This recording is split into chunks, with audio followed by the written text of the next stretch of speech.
Ladies and gentlemen, welcome to the Co-Optional Podcast here on the 27th of March 2018. Yo, what's going on, kids? Howdy. Howdy indeed. Hello, Mathas. Our show. Hello. Indeed, this is our show. Hello. Thank you for filling at the last minute. We had No problem. guest had to temporarily pull out of the show, so Mathas stepped in at short notice. Very much appreciated. Thanks for having me. Of course, Good to be back. always good. It's that, and I have to admit, an ulterior motive for bringing What? you along. Yes, there's an ulterior motive, and that is I don't know what the I wasn't letting. This is an told me. intervention. About what? What have I been doing too that's much exactly of? what it is. Yeah, no, you're actually the only one who has played something that chat has been complaining about for weeks that we haven't talked about, and that is Kingdom Come Deliverance. Oh, You have played a yeah. bunch of it, so I have like 40 hours in that game. you so can far. shut them up, which will be great. Because Tell you all about it. I decided not to invest a lot of time into that game simply because of the amount of bugs that it has and not wanting to lose progress. Oh my god. Sam and I have watched Kraken play a lot of that game. Yeah. And literally every single stream, he's like, whoops, something broke. Something broke. Yeah, it's like I like the idea of it. I Yeah, me liked too. like the first 20 minutes of it, but after I heard about how many bugs it has, and like, you know what? I have limited time to begin with. I'd rather invest that time to something that doesn't break. It So- is a Eurojank masterpiece. Let's dive right into that. Actually, you know, You want to get into it now? yeah, let's get into it right now. It's not like Ah. we need introduction here. This is the Co-Optional Podcast. We occasionally talk about video games. We don't have a sponsor this week, so there's nothing to worry about. Let's go. Let's talk about Kingdom Come, or So more what- like to give okay, you a so- platform to rant about it. Go. Kingdom Come Deliverance is, I'm sure people know what it is at this point. It's a historically accurate RPG that focuses heavily on the accuracy and the So they realism. claim, anyway. Yes, and it does take place during a conflict that actually happened back in the 14 or 1300s or whenever it was, Yep. back in what it was Bohemia. I have about 40 hours in the game so far. I'm not done with it yet, and I have an absolute love-hate relationship with the game.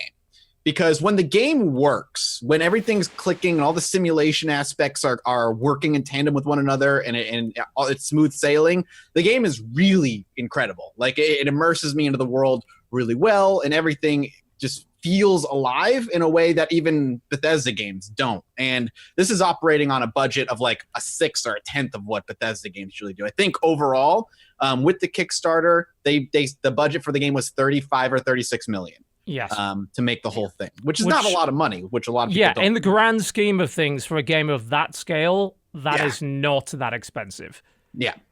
But what Eurojank usually means is that the developers have bigger eyes and they have budget and they want to do so much different or new or exciting that when they put it all together, while on the surface, the house is really nice, the foundation is like 2x4s and duct tape. And if you jostle it even a little bit, it risks coming crashing down around you. And It's like that Coldplay song. sure, I don't listen to Coldplay. The kids know what I'm talking about. Do they? Do the kids still listen to do they? Coldplay, Jesse? Is that Jesse, what can the you kids sing are it listening for to right now?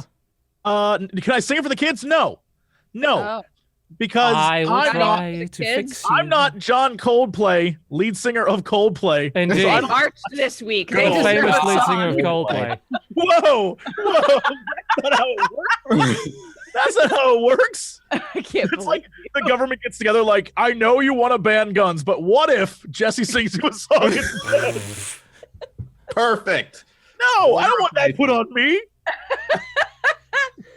Ugh.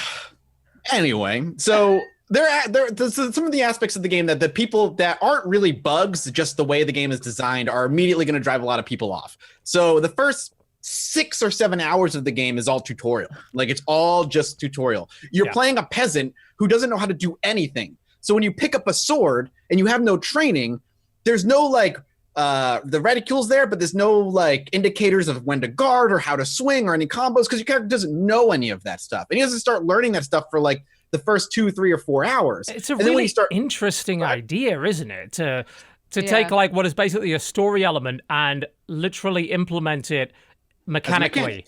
Yeah. Yeah. I'm And- intrigued by it. I actually I hated it when I first started because I didn't understand. I wasn't fully aware. But as my character gets better and better and better, and it's one of those games where there's no leveling. It's kind of old school RPG where the more you do something, the better you get at it. Yeah. Which I really like. And once you understand the combat and you've had proper training by a proper knight and you've practiced a bunch and you've attacked bandits and Can I ask a question? Yes. Before you become a knight, who is this character? He is the son of a Literally blacksmith in a fucking small nobody. town. Yeah. He's So just does a he nobody. have any discernible? How old is this character? He's got to be 20, maybe 21. Okay, at 20 or 21, he has no discernible skills. He can do a few little things, but the gist of your character Henry is he's more or less pretty damn lazy, and he sleeps in all the time. He doesn't really do much. That's kind He of how sleeps in the Middle Ages. Oh, they would have. So that's how you know, he doesn't. They would have burned his ass at the But stake. the kind of the plot hook, I guess, for your character outside of your typical your village is burned to the ground by a mysterious enemy and etc. is your dad isn't really necessarily who he says he is, and you start learning that after the fact, and that's kind of what gets you rolling into the story. But once you learn all the combat skills, the combat is really engaging in 1-on-1 or 2v1 situations. But at the same time, the way the game combat works is it soft locks on an enemy. Yeah, So it'll it hit does. somebody, and if you want to move to the other enemy, you kind of have to drag your mouse away and unlock the enemy you see it and Yeah. try to get It's the other a one. bit odd. Or you can hit tab and it'll hard lock and you can tab through, but then it makes running away really a pain in the ass. And it's clunky. There's a lot of clunkiness to it. But when you're doing it the way the combat seems like it's made to be, one-on-one, it's really engaging. Every blow could be lethal and you're going to be parrying, trying to get these perfect blocks and attacks, and it feels really good. It's kind of like For Honor-esque in the way it's designed, with trying to hit overhead or from the bottom or side shots. All that's really Well, a lot of really it's great. quite logical in the sense that, he's not wearing a helmet, but he's Right, go wearing for his armor. head. In other words, well, just stab him in the fucking eye then, Yeah. and that works. Yeah, no, which it is- does. If you start to apply common sense instead of game logic, a lot of that game makes more sense. Yeah. But then there's where the game starts to fall apart. And that's where, so the game is open world and you can kind of go do your own thing and there's side quests everywhere and you can just kind of explore this medieval world and enjoy it. But when it comes to the story or how to accomplish these quests, the game really has a few ways in mind. And if you veer from those few ways and you kind of do your own thing, you start to see the problems with the game. So the example I'll use is one I used on Roundtable last week, actually, is there's a side quest that the town executioner is upset because there's a guest executioner coming into town to perform this this 3-person execution for these mass murderers, and it's going to be the big spectacle because executions in the Middle Ages were the entertainment.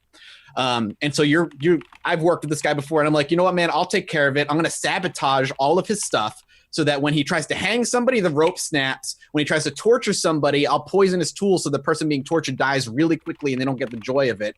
And I'll dull his sword so he can't behead the guy in one fell swoop, basically embarrassing the executioner all the while to make sure he doesn't come back and doesn't steal the job. Did I hear that correctly? How do you poison someone's tools? So you take his torture tongs and you douse it in poison. So when the tongs, what they do is they open a wound and they gouge his ribs and they rip him open just to torture him and hurt him. But if you Right. douse it in poison, the poison will get into his bloodstream and he'll just kick it before I he see. has a I chance got to be tortured. I got you. Can I ask you a question? I mean, you're welcome to. How does the lazy millennial in this game manage to learn the art of poisonry and dulling swords? And, is this stuff you have to You are have to these learn. you've done? Yes. So everything in the game you don't know how to do until you go out and learn it. Something really cool, for example, your character can't read. He doesn't know how to read until you go learn how to read. Does that then affect things that happen in the game? Yes, there are quests It's that very are old school original Fallout, where in Fallout if you had a specific perk or skill, you get an extra option in Yep. dialogue, and that would usually be a very good option, like an optimal option. It's like that, and they've just done a lot of that Yep. in it. All right, that's cool. So there are quests where other options open up. You're like, well, no, I can read what's written on the wall because I taught myself how to read and I've been skilling up how to read and all this other stuff. And even when you learn how to read, Question. yeah. The stuff that you see in game, like on a wall, for example, Mhm. is it big enough for you, the player, to read? Yep.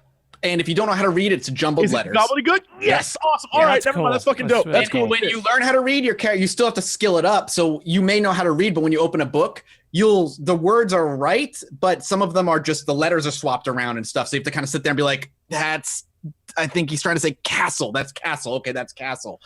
Look, this game may be like Eurojank, but some of the things in it are super cool. No, and that's why I love it. The thing is And that's like by definition, in my opinion, what a lot of Eurojank games are. Yeah. Like when we say Eurojank, it's not so much of an insult as it's a kind of a term of endearment, because a lot of these games. Oh, that's do Witcher 1 and Witcher 2 are Yeah, super it is. Euro- It is. Yes. We're Oh, definitely Witcher And 1 that's in a Mountain nutshell. Blade and Gothic. Gothic is Like, another one. definitely Gothic, Risen, a few other games. Because a lot of them have, they don't get the basics right necessarily, because a lot of that just requires a lot of time, a lot of experience. Really good combat animations require a lot of time, a lot of experience to really get that right. Incredible graphics, all that sort of thing. But what if, they're not so confined by traditional game design, so they make systems that are weird and interesting. Like your character has to, in Kingdom Come, like your character has to sleep at some point, and if you don't, he starts like dozing off on the horse, and he could fall off. He has to eat, and if he doesn't eat, his attacks are going to be weaker. He's not going to be as strong. Like those kinds of things, which are neat. They're not overbearing, but they add a foil to the gameplay, which is nice. Yep. But again, where the game starts to break down is like in that quest that I was mentioning. In order to poison it, I was going to make a poison. And I was like, all right, I'm only missing this one ingredient, and I know this apothecary has it. I'll break in at night, I'll steal it, and then I'll go and make it on my own and take care of it as I need. So I was snuck in, I broke into the apothecary, and in medieval times, people who own the stores usually live above the stores. So I went upstairs, and I saw this shopkeeper, and he was sleeping.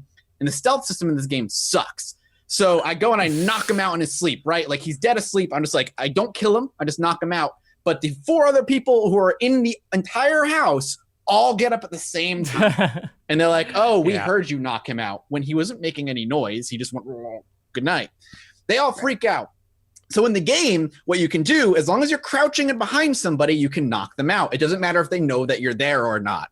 So you start doing a crouching dance, like trying to get behind these people to knock them out.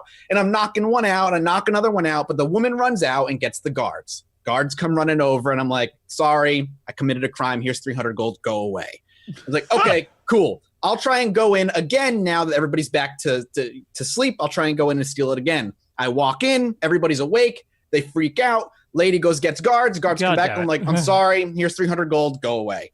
They leave. I'm like, all right, I'll go in the back door and I'll try and just grab it from like the storage. Yeah. Could you have paid them 600 gold for the thing you were trying to steal?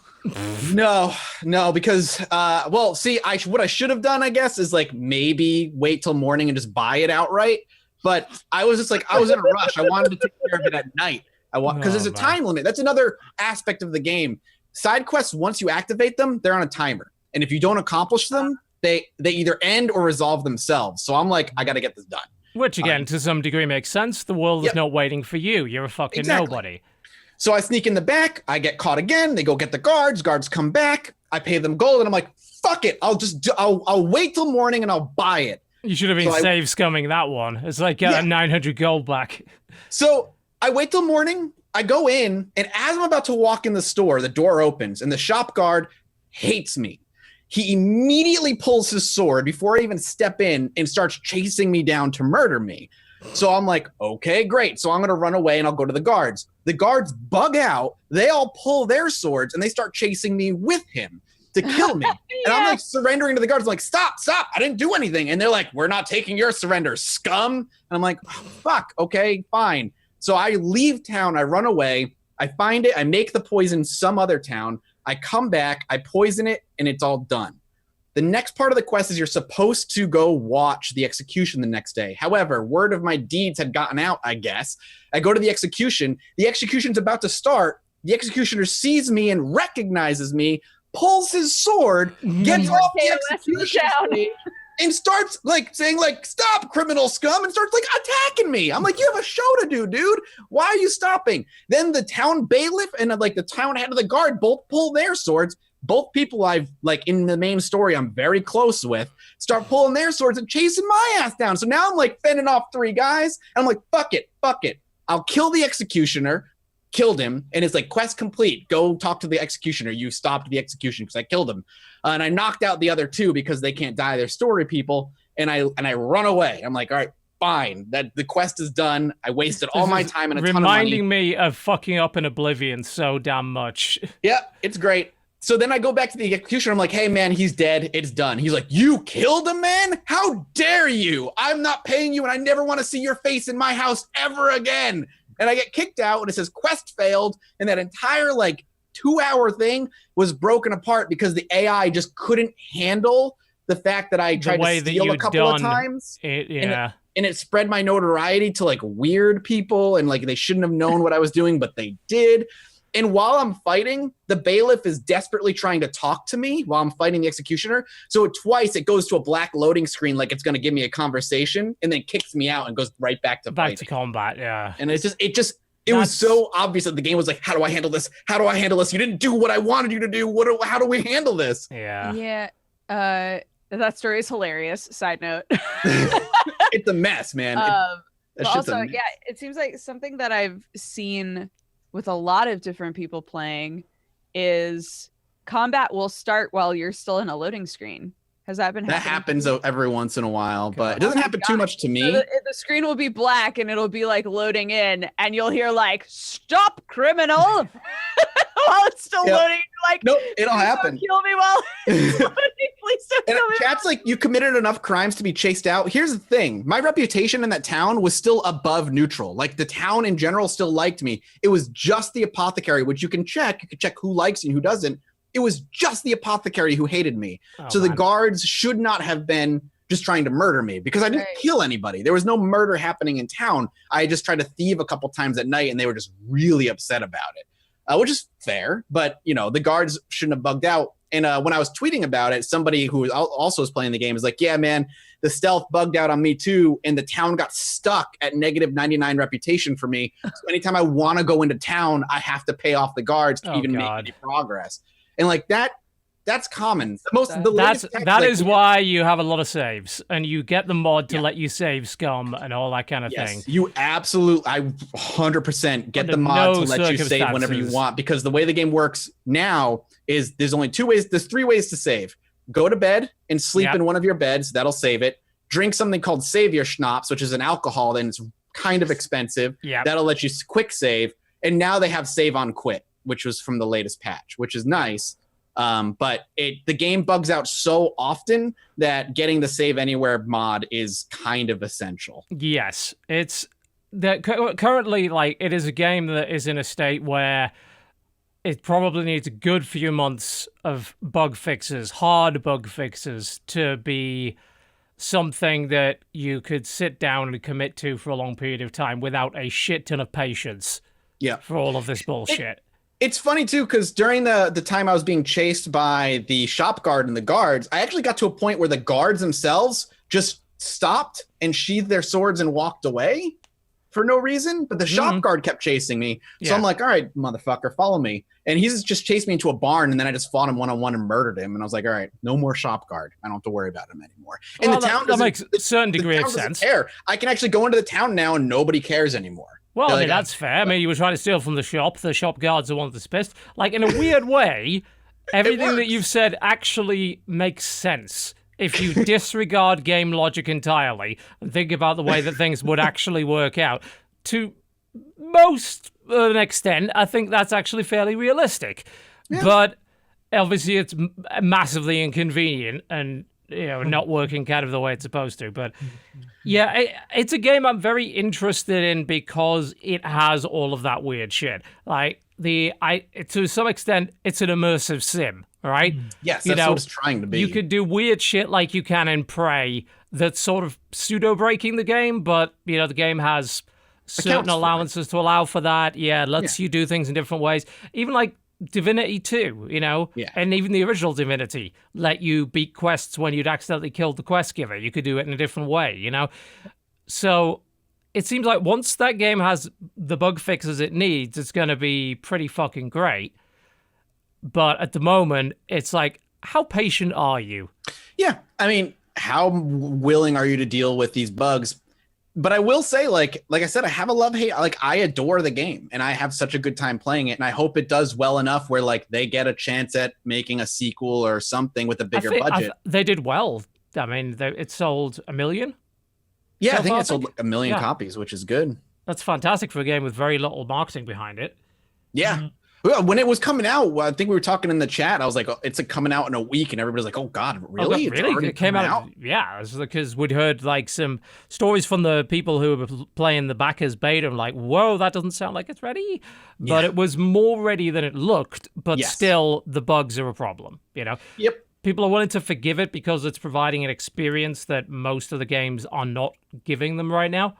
You know, setting wise, and in terms of mechanics.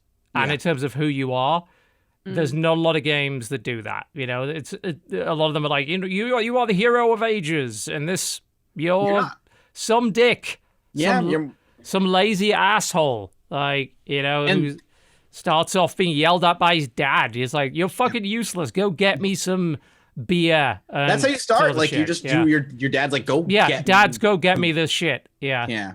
I just like there's a satisfaction that comes in the game too, where, you know, your first time holding a bow and arrow and your character's shaking like crazy and he needs like these special braces to even hold it right. Yeah. And then like 30 hours in, I'm just like sniping people. Like that's a really cool sense of progression. Honestly. Yeah, I really love that kind of progression. It's what a comparison to the game we'll probably talk about next, which is, you know, Far Cry 5, where you're, as always in every Far Cry game, a god of death. Amazing at everything. Always. Or goddess of death. Goddess. Yeah. This time around. AKA Mariska Hargitay. In this game, you can make your character look certain ways. I made it into Law and Order Special Victim Units, Mariska Hargitay, and I'm dispensing justice on the religious zealots. I'm a black dude with a massive mullet and an America tank top. Not that you ever actually see that outside of the customization screen, but that's who I am. You know who you are. You know who you are. I know who I am deep inside. So, conclusion on Kingdom Come seems to be like, this is a really interesting game with some really fucking interesting ideas. Wait 3 months at least, and then look at it again and see where it is bug-wise. Yeah, if the idea of letting yourself fall into the simulation aspect, you know, barring bugs, is your kind of idea of fun, then I think you're going to love Kingdom Come. There's a lot of simulation at play. There's a lot there. And there's a lot of true RPG there as well. There's a lot of what? A lot of true RPG, like real, like role-playing aspects of games that like are quite ancient, really. Like a lot of the things that you find in Kingdom Come, you go all the way back to stuff like the original Fallout or even the original Wasteland, you know, where they're offering you all of those dialogue options just because you happen to know a certain thing or can do a certain thing or have a particular personality trait or whatever. I love that. It does a great job with that, and I do recommend it. It's just obviously with the caveat of like, with that massive, it's kind of broken caveat emptor kind of thing. It's broken right now. Yeah, just it the needs game is to be fixed. Fucking gorgeous too. Riding around on a horseback through like just nature looks good. Yeah, looks so good for a game that didn't have, relatively speaking, a huge budget. Yeah, it is a good-looking game. That's such a shame, though. What do you mean? Because all it's known for is being a buggy mess. Yeah. People that take the time to play it are like, man, this is really fun despite the bugs. And then people like us hear, bugs? They're constant bugs? I don't know if we amplify that, which is why I say I give the caveat of wait a bit. Wonderful fucking thing about the era we're in, digital distribution-wise, is that if that game came out 10 years ago, then it would be forgotten. It would be ignored. In this case, we'll probably see a surge of players in 3 months after a major bug patch release or content release. It's pretty cool that a game gets a second chance, even though from a consumer advocacy point of view, you should be saying, we really shouldn't be rewarding people that release buggy games. But simultaneously, like, if they fix it later down the line, then buying it is a reasonable course of action. Their first patch cleaned up, I think they said over 300 quest bugs. Yeah. On the go. So they're working on it. Yeah, they're clearly committed to it. We'll see where it goes. Hopefully in a good direction. Yeah, I can't see it heading anywhere up but up. So Yes, I don't see how you could break it any more than it currently is. No, you can break it quite well on your own. Yes. It makes me kind of almost sad that games like Vampire the Masquerade Bloodlines didn't come out a few years later. I mean, even with the time that they did come out, you can now play Vampire the Masquerade Bloodlines virtually bug-free with a massive community patch with a lot of content restored. Sure. Yep. My first time playing that game was 3 years ago with the community patch, and like one of my favorite I RPGs played ever. it on launch. I can't imagine. I can't imagine. It permanently broke. Yeah. There's a bug about 3/4 of the way through the game that is a hard break. Like, you cannot progress past it if you do certain things. I ran into that. That wasn't fun. Yeah. Although it did make me go for the second playthrough and go for Malkavian and not follow that kind of thing. But yeah, I mean, that's where we are right now, where in a year's time a game might be fucking way better and is worth giving a second look to. Just don't necessarily buy everything on launch. I mean, there's often no reason to buy a year down the line. It's probably half the price, or in some way just a fuck ton better than it was. Buying on launch is kind of for suckers these days, in many ways. Do we want to talk about Sea of Thieves now? Because that's quite a nice segue. Yeah, Sure. Look, should we do there's that? tons of games. Let's talk. Yeah, because that is a nice segue, because we get into a game like Sea of Thieves, which has been described by many people as games as a live service. You know, it's one of those, we release the game, we're going to constantly release content and all that kind of thing. But games as a live service has got something of a negative reputation, because a lot of the games that have been released that have been described as that by the publisher have been very incomplete on launch, very much lacking in content, and in my opinion, and we'll see what Jesse has to say, because we both played together, and you may have played more since, I'm not sure. Sea of Thieves has the least amount of content out of any of these games as a live service titles that I've seen up to this point. Like, it is a shell of a game at the moment. Well, I mean, that's kind of, we talked about this last week, right? That with every new beta run, people were like, did they add? Yeah, I guess they added something. Yeah, and it's like, and there were a lot of people say, oh, well, this is going to be, this is just a tenth of what the game actually provides. Right. In reality, of course, there was no evidence to support that at all.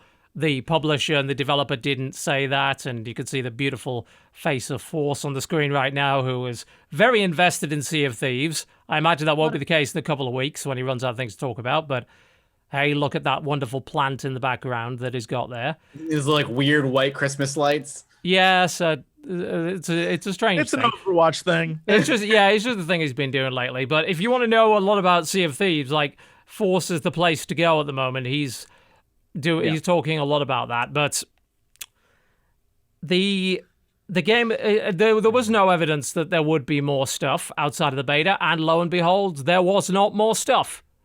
The game came out, and it was in the state that the beta was, with that amount of content. Which, as it turns out, is not a lot. For those who don't know, the content in the game is basically fetch quests. One of 3 different reputation guys will give you a fetch quest. 2 of them involve getting a chest, and one of them involves getting usually a chicken and coming back with the chicken. They call that a trade quest, by the way. That's not what I call trading of any sort, frankly. But hey, they apparently think it is. I don't think it means trade in the way that you're thinking of trade. No, it's like, well, get a chicken and we'll trade it for some gold, I guess. I was like, well, No. I mean, that's sure. what do you, okay, what are you implying then? Because I don't quite understand. That a trade quest was like a trade, like a farmer trade. Yeah. What trade is catching a chicken? The trade of people who are in town. Oh, okay. Well, maybe. I don't know. I mean, maybe. Look, I don't know. They're both like The One way or the other, they're both fucking fetch quests. yeah, they're all fetch quests, no matter what the case may be. Yeah. Like the game was in development for what, 4 years? Yeah. Yes. I don't know where the hell all that went. Can I tell you what I think after having played it a bunch? Yeah. Okay. I'm convinced, based on when we first saw it and based on the development of it, I'm convinced that this game was sort of the Xbox One's like, this is going to be a game to demonstrate the power of our system. But it got caught up in, much like No Man's Sky, the hype of like, holy shit, it's a cool. And they were like, we got to do something more than what we intended to do. Well, at And- E3, they said literally it has limitless possibilities. And they If you also say that said on it's the most stage- ambitious game they ever developed. So Yeah. it's- Yeah. I think when they said it has limitless possibilities, it was on the back of this game is about you and your friends doing whatever you want to do. Well, but that's the Except thing, it's is not, there 'cause are you limits. can't. There are strict Yeah. limits to Yeah. what you can do. And like having gone through it with having played with Force clearly knows what the fuck he's doing. Yeah, So he knows the game we did- inside out. We did the things you can do. And Yes. currently, right now, the things you can do besides the fetch quests and getting gold to change how you look, the main things you do in the game are you leave from your outpost, you go off, you hunt for treasure, you look for buried treasure, maybe fight a few skeletons, run into someone else, maybe try to fight them, maybe not, and then go back to port. There are 2 other things that I've done. There may be more, but I'm going to be honest, I was not informed of them. So chat, let me know. There is, you can go to a skeleton-like Yep. island Right. Yeah. where you fight waves and waves and waves of skeletons to the point where we were there so long and waves kept coming. I was like, how do we win this? And he's like, well, eventually a boss will show up. Yeah, Like, it okay. takes a shit ton of time.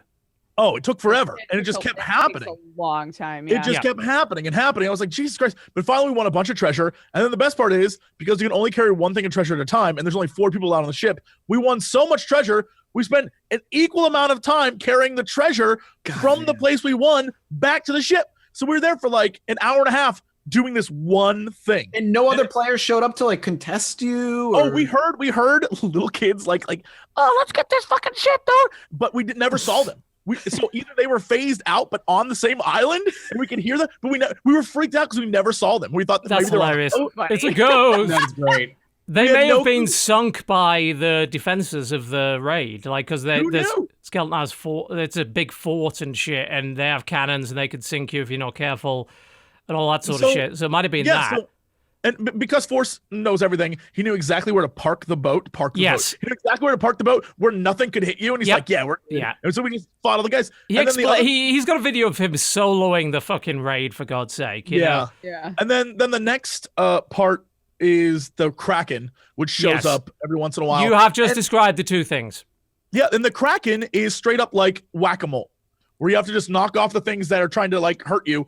And the Kraken is about 1 billion times easier than the raid, only because the raid is like eventually you run out of ammo and you have to go look for stuff, or you run out of food, and it just goes on so long that unless you're stocked up on a million It's an fucking things, endurance thing. you're Yeah. gonna lose and you're gonna die. Then you start back over on the ship, you have to jump back in the water, and so both, and that's like it. And at that point, once I'd done that, I was like, I've done everything I was to do in the game. And what I wanted from this game was the unlimited potential of like, hey, everyone in Twitch chat, join my crew. We're gonna become a pirate crew of like Or 50 people pirate who fleet have, or like- whatever that roams the seas and all yes, that and sort we're of gonna thing. like storm other ships and like that's the potential that I saw when this game first came out. I was like, oh my god, we're gonna be like the scurviest dogs that ever lived. Come on, everybody! And everyone's like, it's 4 people per boat and 24 per server. I'm like, Yes. that is the most unfun thing I've ever fucking heard in my Yeah. life. Because like what you're describing, the kind of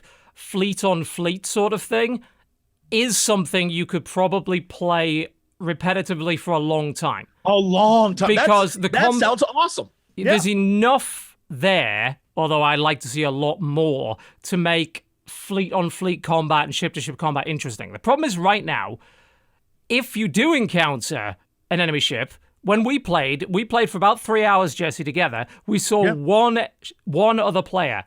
That was it. Yeah. One of the That one players. player was in a sloop and he was going circles around us and we couldn't get him because he was, and then we ran out of ammo. So fuck us. And we were like, all right, bye. I guess wasn't neither there of for us that each other. bit, but Yeah, we- the fact that that you they've pushed so hard that it's about, you know, like you just doing piratey things and seeing other pirates and blah blah blah blah blah. Not enough piratey and things. you can't join forces with other pirates or like invite them onto your ship or like those limitations. So many limits in terms of how you can interact with one another, and interaction was supposed to be the key of this whole game. Yeah, that's how Minecraft is successful. For like when it was bare bones, there was nothing there. The fact that you have a server with like 80 people online building and playing together, build whatever you want. Yeah. Yes, and this does that not was have enough. that. And it's sad because the game itself is beautiful and quirky and funny and silly, and like it's there's stuff to get lost in. It's if you can handle what it is, and I know there's a lot of people who can, God bless you for enjoying it, because the potential for enjoyment is there, just not for me. Like you what have I want to make in this game does your not own exist. fun, but the game is so limited in the tools it gives you to make it.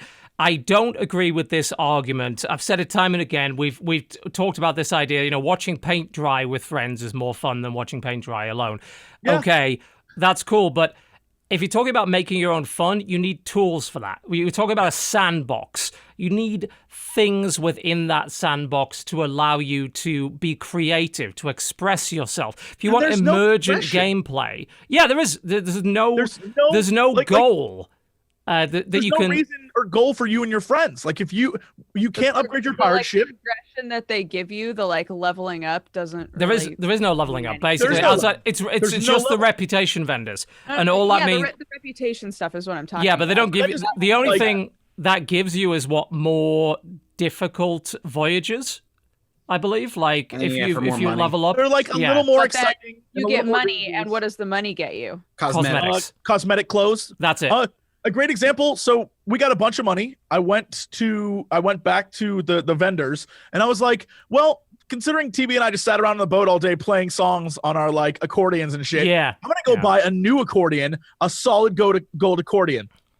It's a solid gold accordion that plays the exact same songs, does nothing new. And I was like, what the fuck's the point then? Why would anyone buy this? Yeah. Man, even some of the descriptions are misleading. You can get this purple tankard that claims it lets you see ghosts. Doesn't do a damn fucking thing.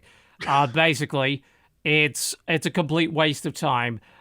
Chat is informing us that at Reputation 50, you gain a legendary status and access to a secret base, and that's basically it. Great. And that comes back to the thing of the game itself, where it's like, even your boat, like sure you get a secret base, but nothing at your secret base is yours, right? Like imagine if when we got that chicken, TB, imagine if we had just gone around and caught a bunch of animals and then stored them in the bottom of our boat and had like an animal farm in the bottom of the Noah's boat. Ark, and that was our boat. Yeah.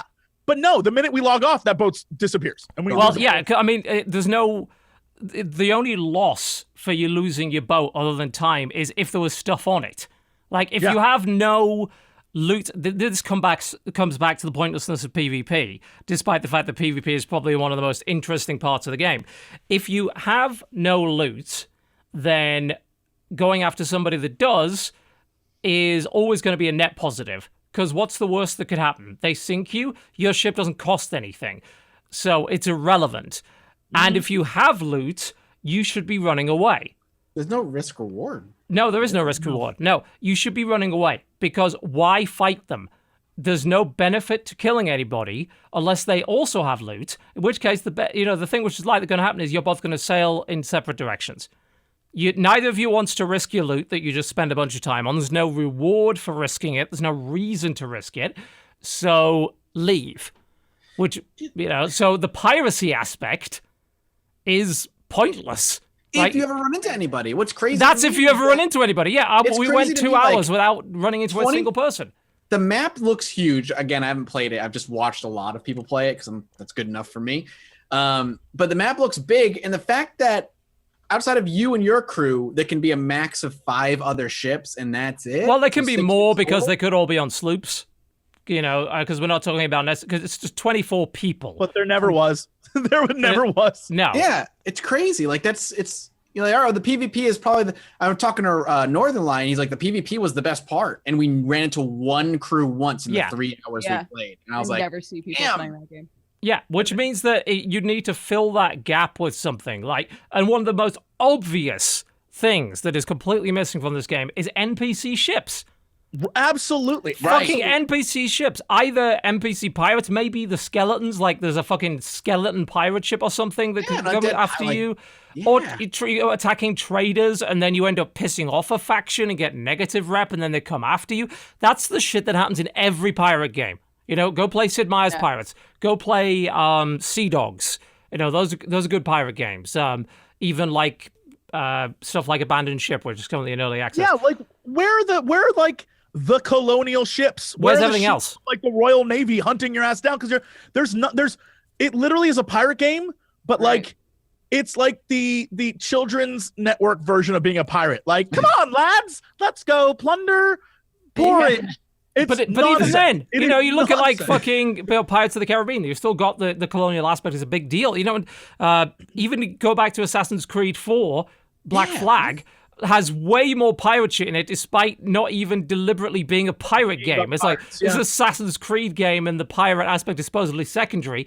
No, like you've got way more in that game than you have in this. And what gets me about it is that the game is full of these lovely little details. Like the when I was steering the ship for most of our run, and the fact that the way that they've done it, rather than giving you an arrow to follow, is you have these brass bits on the wheel that indicate which direction your rudder is. So you're figuring it out based on that. And you can't see past your sails most of the time. So you're relying on the rest of your crew to inform you. So get someone up in the crow's nest to keep an eye on things. Get the rest of the crew to angle the sails. That's a really cool aspect of sailing, to get the wind. And if you get the wind, there's this lovely little musical leitmotif that goes off. And just the little things like, I can show you a map. I can just hold it up to your face and you can see it. I can throw water on you. Or you can turn around and point it at someone else like, here's the map. Here's the map. I can play my concertina, and someone could also play the hurdy-gurdy, and we can have a little sing-along. And then we sync up and the harmonies start playing. Yeah, it's and then, fantastic. The first time you do it. No, but I'm saying like all of that, the little things in this world, and that's what I love about this game is it's like beautiful to look at. It is a legitimate sailing experience. It is like what I imagine the day-to-day of piracy actually was, boring as shit. Other than that, I don't want that. I want like... Well, no, because that's not content. That's not content past the first couple of times you do it. Like that, right. If they invested a ton of time into those little details before really addressing the core of the game, they made a huge mistake. Because... yeah, it's like you said, you bought that fucking gold accordion and it doesn't even play a different song. There's only 3 songs. I was ready for it, yeah. So it's like, that's not that entertaining after the first 5 minutes that you've played with it. There's only 3 songs that you can play. Yes. That's it. Yeah. Only 3 songs. And it's like... Yes. Dodger. I'm also shocked, and I know that they've said that this is on the horizon, but I'm shocked that this game wasn't released with fishing in it. Yeah. Yeah, that's... I know so many people who would just sit in that water and fish. Who just fucking sit in MMOs and fish for hours because they love it. Yeah. Like, put fishing in this game. Yeah, there's more content in going to Warframe and spearfishing or playing Far Cry 5 and fishing. That the Far Cry 5's fishing has like more depth of content to it than most of Sea of Thieves does, and that's just a pointless little fucking minigame. Like, there's actually like is really shocking as you imagine. Where the fuck are the minigames? Like, you'd think that they'd at least have some mini games or something in there. And really, like, unless you count the sailing part as a mini game, which to some extent you could, I guess. Like, where's the rest of it? Maybe this is a thing. Maybe I haven't played the game enough. But it's probably like, not a thing. You know, the first maps that you get are very like X marks the spot. Yeah. Yes. And then you get maps that have riddles to them. Yes, right? you do. Yeah. I want there to be maps that you get where you have to do some fucking Tomb Raider shit. Like there's like puzzles that you have to solve. Yeah. Like open up caves and like. Yeah, there's a shocking lack of that. Yeah, they have. Those could be in the game, but they're not. And they also have like, if you go to certain islands, like the one big island we went to, TB. Yes. Where they had like when you went up into the cave at the very, very top. Yeah, I was in there. there was like art on the walls of Yeah. the crack, like things like, oh, if you didn't know there's a Kraken in this game, there's now art on the walls that shows you like there's something out there, and the cave people that were Which here was to, cool like, as fuck. yeah, like that kind of stuff's fascinating. So it's like, okay, you had the like, there's a world and a story here. Having like a main plot of like, you're after Davy Jones' heart, and yeah, I gotta go through this. Like that kind of shit is fucking dope, but they don't do that. There's no, it's like There's no lore, there's no basis for anything that you're really doing. I mean, It hell, you drives me get thrown into the game and there's not even a fucking tutorial. Just sort of expects you just to go. You know, it was Sinvicta I had telling no. you what to do. Yeah, Sinvicta told me what to do. I had no fucking idea what to do because the game just doesn't even tell you that. I get like, you know, don't tell us about the fucking skeleton raids, you know, because that's like a bigger deal to do later on. But tell me the basics. Like, at least tell me the fucking basics. I didn't know how to swap shit out in my inventory. I had no idea what I was doing. Can I also, like, crazy point of order in a game like this? Why are these two things not in there? One, bounties. Why are there not bounties to find the worst, like, pirates or best pirates?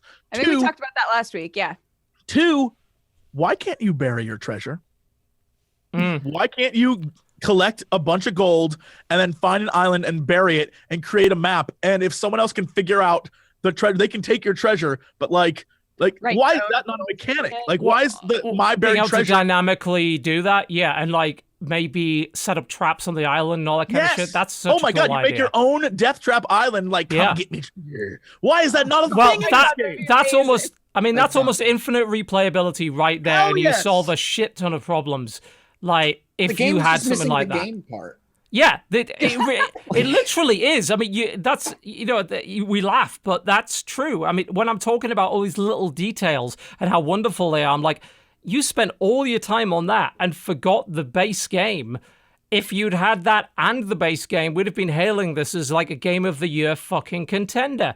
But you didn't. You did all the little cool, cute things, and your core gameplay loop is boring. I don't mind repetitive games, but the core loop has got to be really compelling. And in this case, it's not. I know that it gets thrown around. People say this a lot about every game out there, but this, honest to God, looks and feels like an early access game. No, it looks and feels like It a. doesn't feel like an early access game, though. Because it feels polished. Like, everything that you do feels polished. That's why it's... I go and say... It feels like a games as a live service game, but the most empty, blatant one yet of we've got the polish, we've got basic systems, just put it out and we'll fill in the rest later. Well, Whereas an didn't early they say access they had, game... like, a 10-year plan for this game, which is never gonna fucking happen. That's... It's God damn. it's that Mike. It's definitely. Again, I feel like because of when this game was announced, it's it to me it seems like it's one of those Xbox, we're going to show you what our console can do kind of games. Right. Oh, and And hell, they- if you play it on an Xbox X with an HDR cable TV, apparently it looks incredible. Yeah, and I think that's like what originally Which the I point of actually this should game test, was. but- It was a showpiece to show off the power instead of like the driving games they show every year that has like Yeah. the car porn in it. Yeah. This was supposed to be that thing. Judging by like, as I remember being in the Xbox conference for this and being like, holy shit, this is awesome. Well, yeah, So I look at feel the aesthetic in particular. You know, there's a lot of cheating going on to make that game look better than it really does, because a lot of it is flat shaded. But then you look at shit like the water, I'm like, holy fuck me. And the lighting, holy shit, is that good. And Like, again, I haven't tried it on my HDR TV, but I just realized it's a play anywhere game. I could just go and do that because it's on they give you it on the Xbox as well. If you've got it on PC, so but the water, you can't say anything bad about it. It's sometimes it's No. cloudy, sometimes it's like has this weird murk gorgeous. to it, sometimes Gorgeous. it's shining a little bit depending on light of day. Like, it's fascinating, and it definitely seems like this is a showpiece for the performance power of this console.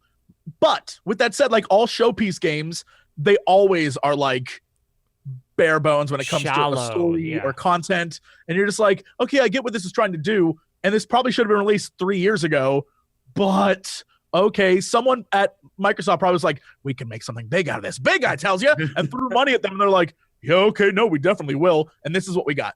Yeah. It's what it feels like to me. it's a big shame Like, I'm more disappointed by this than I have been by a game in a long time. I think it probably feels the way that a lot of people felt about No Man's Sky, that had really built up their expectations for that.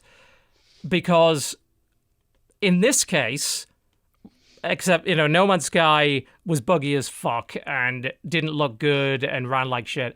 This game is gorgeous, and some of the little details in it are like, there's so much love has been just put into this tiny little thing that doesn't fucking matter. Yeah, and if where's they've been the rest put of into it? the content of the game, if they can love the littlest bullshit, if they had spent that on something in the game like content, this could be a phenomenal Incredible. game. Yeah. And Either you do that or you make use of the connectivity to fill in that gap. Like, there's one of like 3 ways you can make a game last. Way 1, develop a ton of content from the start so that when the game launches, there's a shit ton of stuff to do. Way 2, instead of doing that, add a lot of user-created sandboxy sort of content, let you build things, let you use the systems within the game to do something creative that is unique and your own. That's good enough as well. That is how Minecraft, despite being very bare bones when it came out in alpha, was as popular as it was. And way 3 is you rely on the multiplayer and PvP aspect to carry the game. Oh, if tomorrow they said, we're not going to change anything about the game, but we are going to make it so 500 people can be on a server, I'd be back. I'd be back in a heartbeat. I'd be like, all right, sure, I'll try it again. Because at least then I know I'm going to start fighting some people and doing some shit. Yeah. And there's things to do. Even they're like, everything else is the same, but there's going to be 500 people per server, and you can actually run into people this time. And I'd be back. I'd try it again.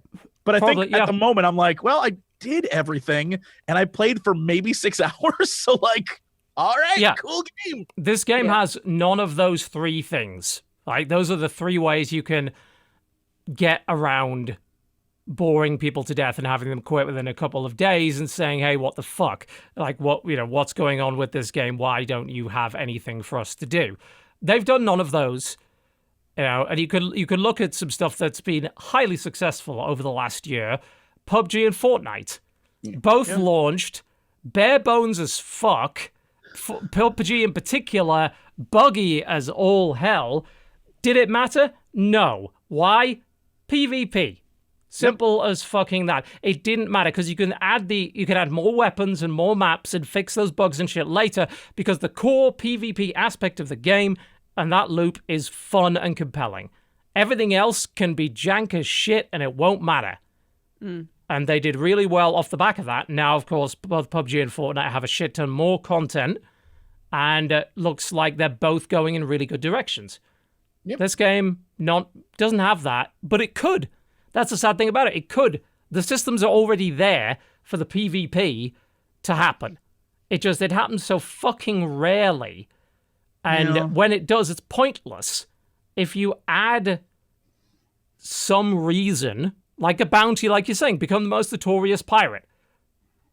Some kind of reputation system for sinking enemy ships. Something.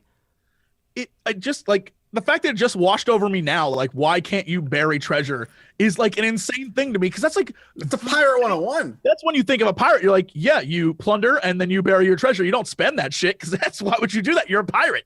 Like that. That's exactly it's hilarious. You go and take it to what's basically a gold collector who then gives you gold. Yeah. What? Thank you for giving me this chest of gold. Here's a handful. Here's some gold. Yes, that's insane. It's like, you know what? Maybe you're just selling the box. It has like intrinsic value to him. There's no gold in it. He's like, thank you for this lovely box. TV, I never thought about that. You're absolutely right. It's bonkers. Take gold and give it to a man who then gives you gold. That's insane. Crazy. That's insane. Fucking nonsense. I think the way that they've tried to explain that is you get a cut. So you get but why? But why? But you're a pirate. Wait, whoa, time out. So you're not a pirate, you're a privateer. You're a mercenary. You're not even should have given any of that to that man because you already fucking had it. So you're a pirate. Why would you do? There's no Jack Sparrowing at all. This is the fucking Herbalife. This is the fucking Herbalife of piracy. This is an MLM. God. It's a fucking pyramid scheme. Oh my god. Oh fuck. They're gonna ask me to go and fucking get some more people for my downline now and sell some more fucking makeup. Yep. Ugh.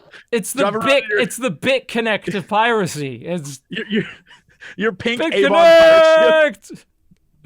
Oh my god, it's terrible. It I didn't even. I just honestly doesn't didn't make think any of that. sense. The fact that you're giving away the gold you found. Whoa. to the gold hoarders who then give you some gold. I never thought of that till right now. How It's so insane that is. bizarre and silly. Bonkers. Yeah, but they sort of like, oh, you can't open the chest without this key. Yeah, because I don't have a fucking gun to It's shoot a- the lock off or a hammer. It's a wooden or- chest. Just It's a wooden smash- chest. Yeah. Oh dear. But there's like no. Where would you get the story for that? Like, where in the game is it like I have the key, but you can't? Like, I guess you can read it from like the little text blurbs, but like, I don't even know. who gives a What? fuck? Like, You're- take this mission. Pirate. Maybe. If somebody's like, I've got a key to a treasure, you shoot him in the face. You would kill that guy. Take it. Yeah.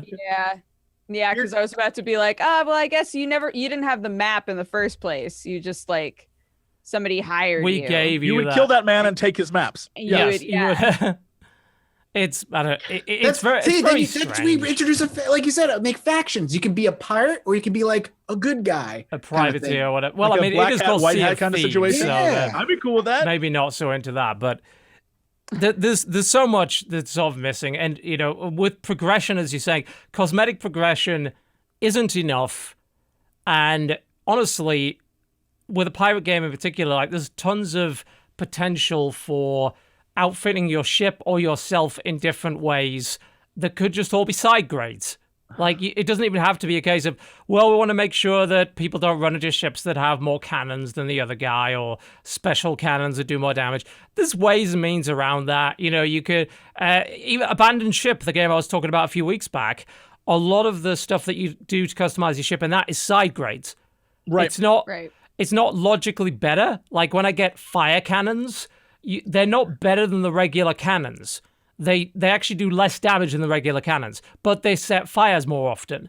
So there's ways and means of doing the progression that would make sense, and that could also give you maybe a little bit of a death penalty where you've initially paid the money to gain access to these weapons, and you pay like a small refit fee to refit out a new ship if you lose it. Outside of that, that's not that hard to do. And that will give you a tangible sense of I have moved forward in some way. But that's not there. It's not so. It's mind-boggling how little there is. Yeah, I've even on the boats themselves, sometimes when you sort of load into your new boat or whatever, whenever you come back on, the sails are different. So I've seen different sails as well. So I've seen like a black sail and a white sail. Oh and yeah, like you can get cosmetic sails. Yeah, all that really does is warn people, don't go near these guys. They've played way too much. Like, when their ship looks like that. There's so much potential here for an awesome game that it just doesn't exist. Yeah. It's very sad because you can see it when you're in the world. Like, if there was something to do, I would enjoy the shit out of this. I would have a great time in here. If there was something to do, think about that sentence for a second. If there was something to do in this game, I'd like it. That's what I'm saying. Like, it's sad that that's exactly what it is. It's a basic framework to be, but I mean, if you were to look at this optimistically, which is difficult to do because you shouldn't let them off easy with this, but if you look at it optimistically, because the really good framework is there, in theory, you could fill in the gaps over the course of a year. And in a year's time, this game would be fucking great. And from what I've been hearing, that's actually a lot of what's been going on with No Man's Sky. It's been quite quiet, but No Man's Sky had a framework I don't as blame well. them for being quiet about it. No, I don't, because their mistake was being so mouthy. But that game had a much weaker framework than what Sea of Thieves has, much buggier, much more broken systems, and yet now there's a lot more in there. And the people that are still playing it really enjoy it. And someone in chat saying, hey, you only get one release. True. That's true. But these days, I think that matters less. That Fortnite is a perfect example. Fortnite is not the game that everyone's playing right now. The original Fortnite is not that. Oh no, it's Rainbow Save Six the Siege Earth. is another good example. Rainbow of a game Six that kinda got Siege, a second life. Great example. It's had the Division is a lot better now. Even stuff like Warframe. You know, when Warframe first came out, it was very basic. You know, but I think these days you don't just get one launch. I think that every time you put out a really big content patch, that counts as sort of a mini relaunch. And if you get it right one time, and you might only need to get it right one time, you can bring people back in. There's no Fortnite reason Battle to Royale say is that. a perfect example. Is Fortnite the game is not Fortnite Battle Royale. No, it's not. It's a different not. thing. But the Battle Royale got people to buy Fortnite. So Well, it didn't. I mean, you know, some people did because it's free, you know. Right. But some people obviously did also buy the Fortnite Save the World thing as well. It one way or the other, you know, it was obvious that Save the World was not doing what it needed to do, and Battle Royale saved Fortnite in every way, including Save the World. Even though people have said, oh, they've kind of put that to the wayside, they're still updating that. Yeah, okay, maybe it's not obviously getting as much attention as the most popular game on the planet right now, which is Fortnite Battle Royale, but it's still getting updates that it wouldn't be getting if Battle Royale didn't exist. Yeah. You know, because they'd probably just abandoned that. But bear in mind, Epic abandoned Paragon. They basically cancelled it. They're not beyond doing that. Not sure how we got to here, but yeah. Can I just throw out a thing about before we go to a Sea of break? Thieves really quick? Just had an idea. I'm gonna put this out there. I know everyone at Xbox is watching right now. No, they're guys, Of course. guys, what if there was a mode of Sea of Thieves where 6 ships, one map, one confined map with one island in the middle. Island has treasure, skeletons. It's a race to who can get the treasure chest and get it out of the map area. 6 ships. 6 ships, 4 people on the crew, all fighting each other for that one treasure chest on the island. Sounds And like it's like- what Skull and Bones is supposed to be. Yeah, that's probably Yeah, what the like that Ubisoft kind of thing is going to be.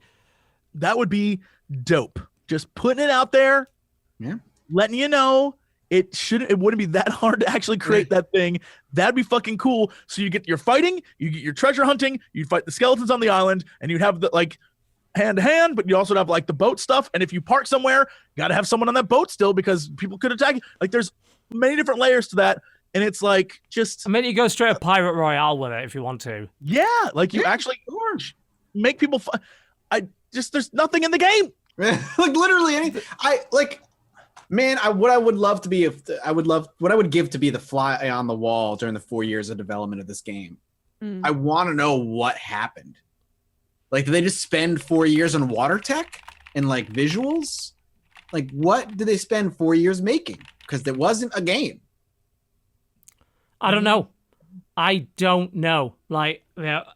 only thing I can think of is those little details, those cool little things, which are cool the first time you see them, but they don't keep you playing the game. It's a great tech demo. Yes, game. it is a great tech demo. And that has encouraged me actually to use that Play Anywhere thing to try it on my HDR 4K TV. Just because I want to see, I've never seen a game in HDR before. I mean, how could I possibly? I don't have an HDR monitor. You watch a stream, obviously you're not going to see the HDR. No. So, that would be the first time I've ever seen an HDR game. I'd be interested to see how that looks, because I've seen an HDR movie, and it's fucking great. But again, that goes right back to the fucking pointless talk about it being a tech demo, right? It's pretty. Well, that ain't enough. It's never been enough. It certainly isn't anymore. But it's you've already got a working multiplayer engine and a relatively bug-free game. I have not seen a bug in Sea of Thieves. I must admit. I've not seen one. Same, I think. It's polished. It's bug-free. It runs well. Great performance. Looks great. Handles properly. Fill in the gaps. And a great example of that, and I'm not sure, I can't confirm this, but because I was too afraid to do it myself. But running with the Kraken, I believe we were told if you jump in the water while fighting the Kraken, it's just like the black tentacles. Yeah, they didn't render the Kraken. Yeah, when you go under the water where the Kraken is, it goes pitch black and you can't see anything. They, All right, so they, breaks they my obviously heart. That threw breaks my that. heart. That got thrown in a week before launch, and you know it. That got thrown in as people were like, "Is this it?" And like, they're like, "Shit." They're like, no, we've got a Kraken. Quick, 3D modelers, tentacles now. Yeah. It's a heartbreaking thing because I see it for myself, the potential for like something amazing being there. I see the potential. And I see people really enjoying it, so I'm not gonna like shit on them for having fun in it. But like for me, I need a mover, like a prime mover pushing me forward in the story or in the plot or in like the progression, and it's just nothing. Nothing to do that. Yeah. I can't play a game like that. It's just not a me game. I can never do it. No. When we talk about making your own fun or whatever, like I'll say this: the only reason I had fun with Sea of Thieves because I was playing with Jesse. That was it. Like, if I wasn't, I wouldn't have been. And the thing is, I could be playing a better game with Jesse. That's why that argument always falls apart. It's like, oh, well, I had fun with my friends. Yeah, but there's so many other games you could have had fun with your friends in that are better than this. Yeah. So why the fuck weren't you playing that instead? And don't be fooled if you're like a stream watcher. Because we make these games look way more fun than they actually are. You know, it's the same thing I've said about Friday the 13th and Dead by Daylight. When were those fun? With like a bunch of guys that role play and all that sort of thing. The people have personalities. I would never in a million years play Sea of Thieves with randoms. Like, not in a million years. No, you wouldn't want to do that. So Sinvicta and I did. What we did it was myself, Sinvicta, one of our guys from chat who has like been helping us out, and we're like, all right, 3 of us, and we'll like join in, and it'll be just us 3.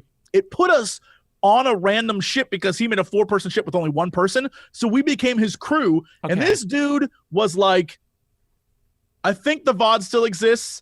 I feel bad for Sinvicta because Sinvicta was like, he pieced out. This was like what you imagine every Xbox gamer to be. He called everything gay. He would scream. His laugh was like, and like he'd be like, shoot me, bro, shoot me. And so we'd shoot him. Of course. We'd try to shoot him as far away as possible. He's like, I don't want. He left, and I was alone with this guy, and I was like, he left. All I want to do is get our treasure back to the island so I can sell it and then be done. Because if I logged out, I lose all the treasure. I was like, we just went through all this with this dude.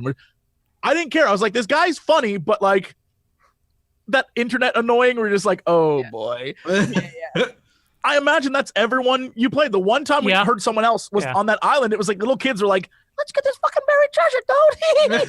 We were like, yeah, there's the proximity voice chat like can lead to great moments. Like again, go watch Force's videos where he solos a ship using explosive barrels, and he's role playing, and they're kind of doing that a little bit as well. So the proximity voice chat, they're all kind of having fun as a result of that.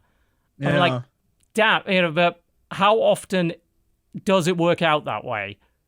Yeah. How often does it work out where they're sort of all role playing and having fun instead of the other guys just calling you God knows what under the sun, an expletive or whatever, and just swearing and being knobends? Because I'm sorry, I don't trust pubby voice chat. God no. We've had enough experience with that to know that that's bad. You know, I don't know. Hell, I can't. Whoever that guy was, I don't remember that dude's name. I'm gonna salute you, bro. You were exactly who I expected to be playing. If I had to pinpoint exactly who I thought we were playing, it would have been that guy. God, I wish they had custom servers for this game. Like, if you're gonna only allow 24 people on a map, then set up a server. Let me set that up and invite 23 other people, so we always know there's going to be other ships, and they're going to be people we want to play with, and we'll have a lot more fun as a result. And we can start to, do a little bit of role play, and maybe stories will come out of that because we'll be up against the same crews. There'll be grudges, there'll be alliances, there'll be backstabbing. But of course, it's one of those always unconnected games. You don't get to have that freedom. You get dumped in with whoever the game thinks you should be dumped in with. And those people, well, let's just say the game probably doesn't do a great job of matching you by humor. And somehow I don't think that's possible. All right, we have way run over time. Let's take a break. And when we come back, I'm sure Dodger's been playing some weird shit. We'd better cover that. And of course, y'all still need to talk about Far Cry 5. yeah, we've got Far Cry 5 to talk about, yes. All right. You're watching the Corruptional Podcast. We'll be right back after the break. Don't go anywhere.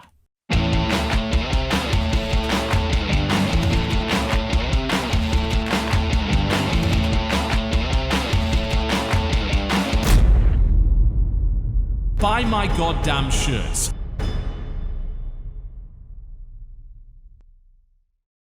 Ladies and gentlemen, welcome back to the Co-Optional Podcast. Wonderful sounds from Dawn of War 2 there in the background, which, by the way, is currently on sale on Steam. All the Dawn of War games are, but don't buy 3 because it's really bad. Trust me, you don't want it. Wah, wah, wah. Nope, you don't want none. Trust me on this. I know this. I know a lot about 40k, and that is a bad 40k. Ah. Damn. I totally forgot to buy a Stream Deck yesterday because they were on sale for $99, and I was like, I should grab one. And yeah. Can I tell you something? Stream Deck's nice. Is super nice. Boy, have they improved it a bunch since it, like, when it first came out, it would have been like, don't buy this shit. It doesn't connect with things you do. And they've improved it a ton. The functionality is like way better than it was. So I guess if you're gonna buy it, now's the time. I mean, it launched without proper XSplit support. Basically, it launched in a way that the only way it would work is you could bind the buttons of the Stream Deck, which, by the way, for those who don't know, the Stream Deck is a piece of hardware. It's basically just a set of buttons. Oh, I can't show you mine because it's connected to my computer. Yeah, mine is as well. Also, my camera's off. Yeah, it's a bunch of customizable LED buttons that is designed to give you quick access to functionality while you're streaming. You know, it's a very small version of a big multi-switcher TriCaster that they would use for television production. So I can push a button which switches over to video, switches over to ads, all that kind of thing. And you can set all this up. But when it launched without support for XSplit, so you had to bind each of these buttons to a key combo, except that also affected everything else, so it would start randomly typing and doing other shit, so it wasn't great. It is very useful now if you are streaming with a lot of different overlays. Like, there's a lot of, like, new streamers that come along and say, yeah, so I priced out and I need all of this, I need a Stream Deck, I need all of that. You don't need all of those things. No. Like, if all you're doing is streaming gameplay, you don't need a fucking Stream Deck, because you have maybe 2 scenes at most. Yeah. You know, you don't need that. Just worry about good microphone and quality upload speed. Yes. Yeah, those are the only 2 things that really matter initially. If you're starting, worry about an average microphone. Yeah, and average microphone. Good upload speed. Like, there's I love when I see people who are like, yo, it's my first stream, and they have like an $800 microphone. It's like, bro, you were going ham, but like, maybe you went too hard on this one. Well, the worst part, enthusiasm, but the worst part is when they buy an $800 microphone and then don't have a preamp of any kind. It's like, oh yeah, I just plugged it into my onboard sound. It's like, yeah, that's why it sounds like a $20 microphone. It's useless. It's not what you want at all. There's a bunch of cheap microphones that are just as good. Yeah, just as good. Yep. I still use my Samsung C01U. Yep, that's my starter recommendation for literally everybody for YouTube. I got it because back in the day, I think I tweeted at UTB and you responded, you're like, get Samsung C01U. Yeah, I tell everyone the exact same thing. I link them to the Amazon page that it literally is called like the podcaster kit. Yep. And it's that and a pop filter and a bunch. It's all in one. It's like $120. I'm like, buy this. It's everything you need.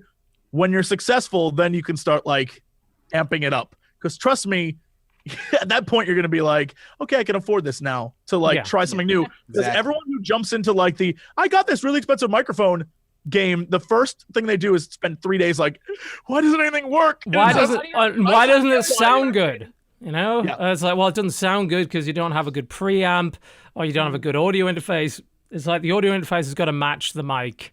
Oh, then you buy your audio interface, and the audio interface is another like $500, and you're like.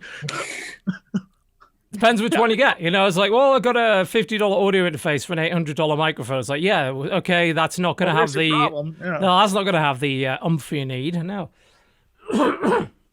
Well, anyway, that was a bit of a side note, but yes, I think the discount for the Stream Deck is now over, so it's $150 for the damn thing now, which you do not need to spend. That's probably really way too much. Yeah. It's a nice little bit of kit. Once I got mine working, it was nice, but that's only because I use a lot of scenes and switch a lot of shit over, so it's more convenient than doing the keyboard thing. Oh. Yeah. Okay, so Dodger, you have gained something of a reputation as of late for playing weird shit. As of late? Okay. Now? At some point in the last 6 years, you gained a reputation. Yeah. What have you been playing this week? What's been going on? So I finally dove into the second part of Pillars of the Earth. Pillars of the Earth. The It's third so part good. is coming out on Thursday. And basically, Pillars of the Earth is based off of a book series by Ken Follett. It follows the first book. One of the So- most popular books of all time that I never heard of till this game came out. Right? Oh my God. When I first played it on stream, people were like, European. holy shit, why. this is one of my favorite books. And I was like, I've never fucking heard Never of this heard book of the ever. Apparently, in like Germany, it's the number 2 selling book after the Bible. Yeah. Like crazy. Like it's super popular. Well, it's a never similar heard of it. situation to the fact that we never heard of The Witcher, Yeah. before that Yeah. started Yeah. going. So yeah, it's a German developer, and the whole story is kind of revolving around a cathedral that's being rebuilt. It's not always about the cathedral, but it's more like it's brought all of these important players into the same area. I do have to say that the way that they've phrased it is really confusing, because like this second section of chapters that came out, they're calling book 2, but you're still in the first novel. First novel, yeah. Yeah, so I don't think I think that was a mistake, being like, oh, book 3 is coming out this Thursday and I'm playing book 2 right now. That's not not It's all from book 1 of the series. all book 1. Yeah, It would be that's like confusing. called it's Pillars kind of like naming the show Game of Thrones, but it's Right. a Song of Ice and Fire. Right, That's yeah. That's what it's like. Ken Follett's Um, Pillars of the Earth. Yep. Yeah, so the first like section of chapters came out quite a few months ago, and I didn't realize that the second section of chapters had come out at all, and then found out that the final section of chapters is coming out on Thursday this week. So I was like, oh fuck, I should finally play through like this middle chunk of the book. And it's honestly, it's a Daedalic game, and it's Point and click, and probably a very good point and click. I'm putting it out there. They nail those fucking things. it's really like the look of it and the feel of it is great. It seems like it's kind of their take on the Telltale style of game. Sort of, Kind of. yeah.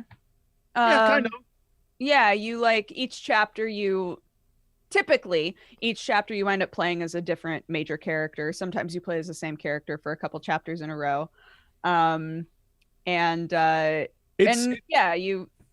What were you gonna say, Jesse? Oh, I was gonna say the chapter part. It's like the way it's presented is very and the overall themes of it. It's very much like Game of Thrones minus the magic Yes. and dragons. So it's you have these main characters and they all have their motivations and they crisscross with each other. But each chapter is focused on, just like the books in A Song of Ice and Fire.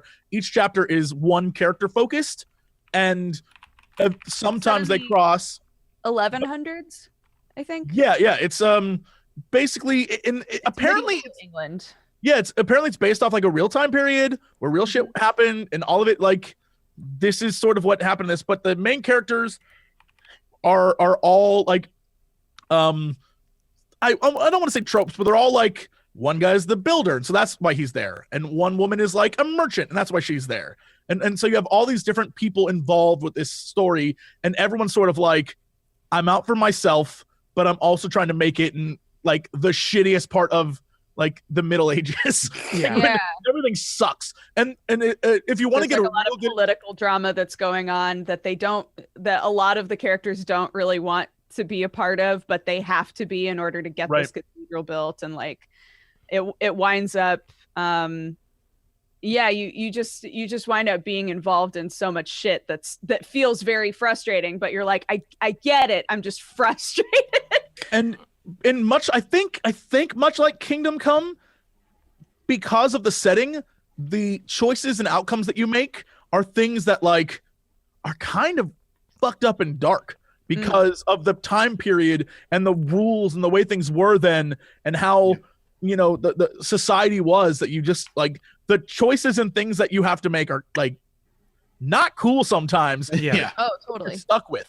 And you're like, oh, okay. So it's like a phenomenal game, especially in a point and click. It has an art style very similar to oh, my brain just died. Banner Saga by any chance? Banner Saga, yes. Except it's not like cool Norse dudes. It's in England, but it's very, very awesome.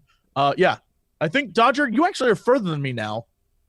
Oh, If you beat book 2, you're further than me.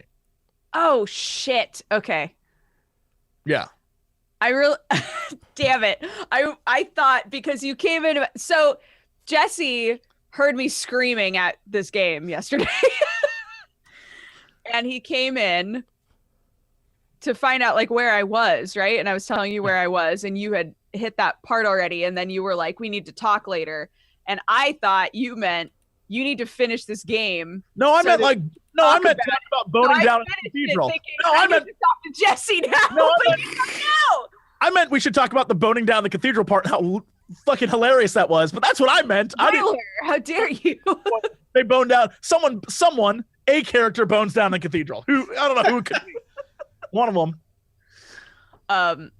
Yeah, I got very, very invested in this game, and I shouldn't have let myself get invested because it's totally one of those stories, like when you're watching Game of Thrones, where if there's somebody you're rooting for, you're like, they're gonna get fucked over so bad.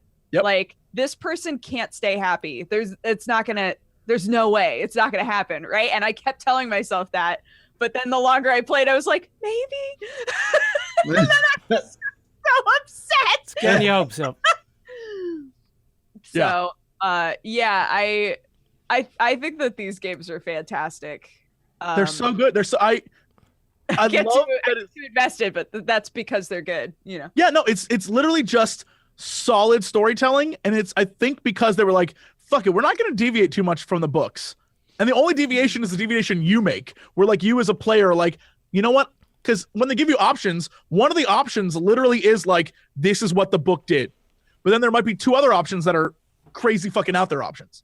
So I think it's like you can go the main storytelling route or you can do something else. I think, God, it's beautiful. It's such a fun, wonderful game. So like, I'm glad you enjoy it because I really enjoy it too. As like a history nerd, I'm like, oh, it's so good. Yeah, I'm excited to play the end of it later this week. I'm so jazzed. I think look, I'm gonna spoil a finger really quick. Spoiler alert is now up on the screen. Great. All right, Dodger, I haven't completed book 2, but can I make a prediction based on what's happened so far? And just don't let me cover my face so that you can't see if I'm because I'll show it. Okay. Sure. All right. No noises, Dodger. The fuck. Do you Just sit there in silence for a while. Just see how long she'll stay under there. do you think? By the way, nice promotion for the Ant Queen T-shirt. Thanks, Dodger. Ant Queen. Buy it again. I mean, I don't know what you're talking about. Oh my God, what is that girl's name? Elena? Aliena. Eliana, thank you. Does she leave Jack? And then can I ask you something? Is she pregnant with his baby? I thought you said you didn't want an answer. Does she leave him for that other dude and then find out that she's pregnant with his baby? And that causes drama? Dodger, does that happen? Dodger, does that happen? I see you laughing, Dodger. Shaking. She's giggling. Dodger, does that happen? I'm calling it now. Does that happen? Does that happen? Does she end up with that dude's baby after she leaves him? Oh my God. Oh my God. Oh my God. That's totally what happens. I'm not sure if this is Pillars of the Earth or Desperate Housewives at this point, the way you're acting. Oh my God. Can I turn the spoiler thing off now? Yes. Yeah, you can take it off. It's like there's the spoiler segments are the way we piss off our iTunes audience because they're like, oh fuck, where do I have to go now? I'm gonna have to skip to the next bit of That's time. true. Sorry, we really need a iTunes. better method of dealing with the iTunes guys. Sorry, dear. iTunes. Yeah. Watch it on I'm YouTube going to take instead. it as a yes. I'm going to I take don't your get any reaction as a money yes. off iTunes. Oh He dear. just kept saying it over and over again. and I God damn it, was just stop. like, what do I do? So, Pillars of the Earth, good if you're, you're a heavy into story kind of person. And you want what's a point-and-click narrative game, basically. They're long too. This isn't like some, the next section came out and it's like a couple hours long. This is like, it takes me 2 streams to get through Damn. each section. So there's a lot of content there. Give me a little bit of like ballpark on how long 2 streams is. It's not a unit of measurement that for I'm dudes, familiar like- with. I would say it 12 takes me at least like 8 hours to get through one section. Right. That's quite lengthy. It's like, that's a whole Telltale game right there. Yeah. But it's like voice acted and voice acted well. Mm. And there's like a lot of really cool things to explore and look at.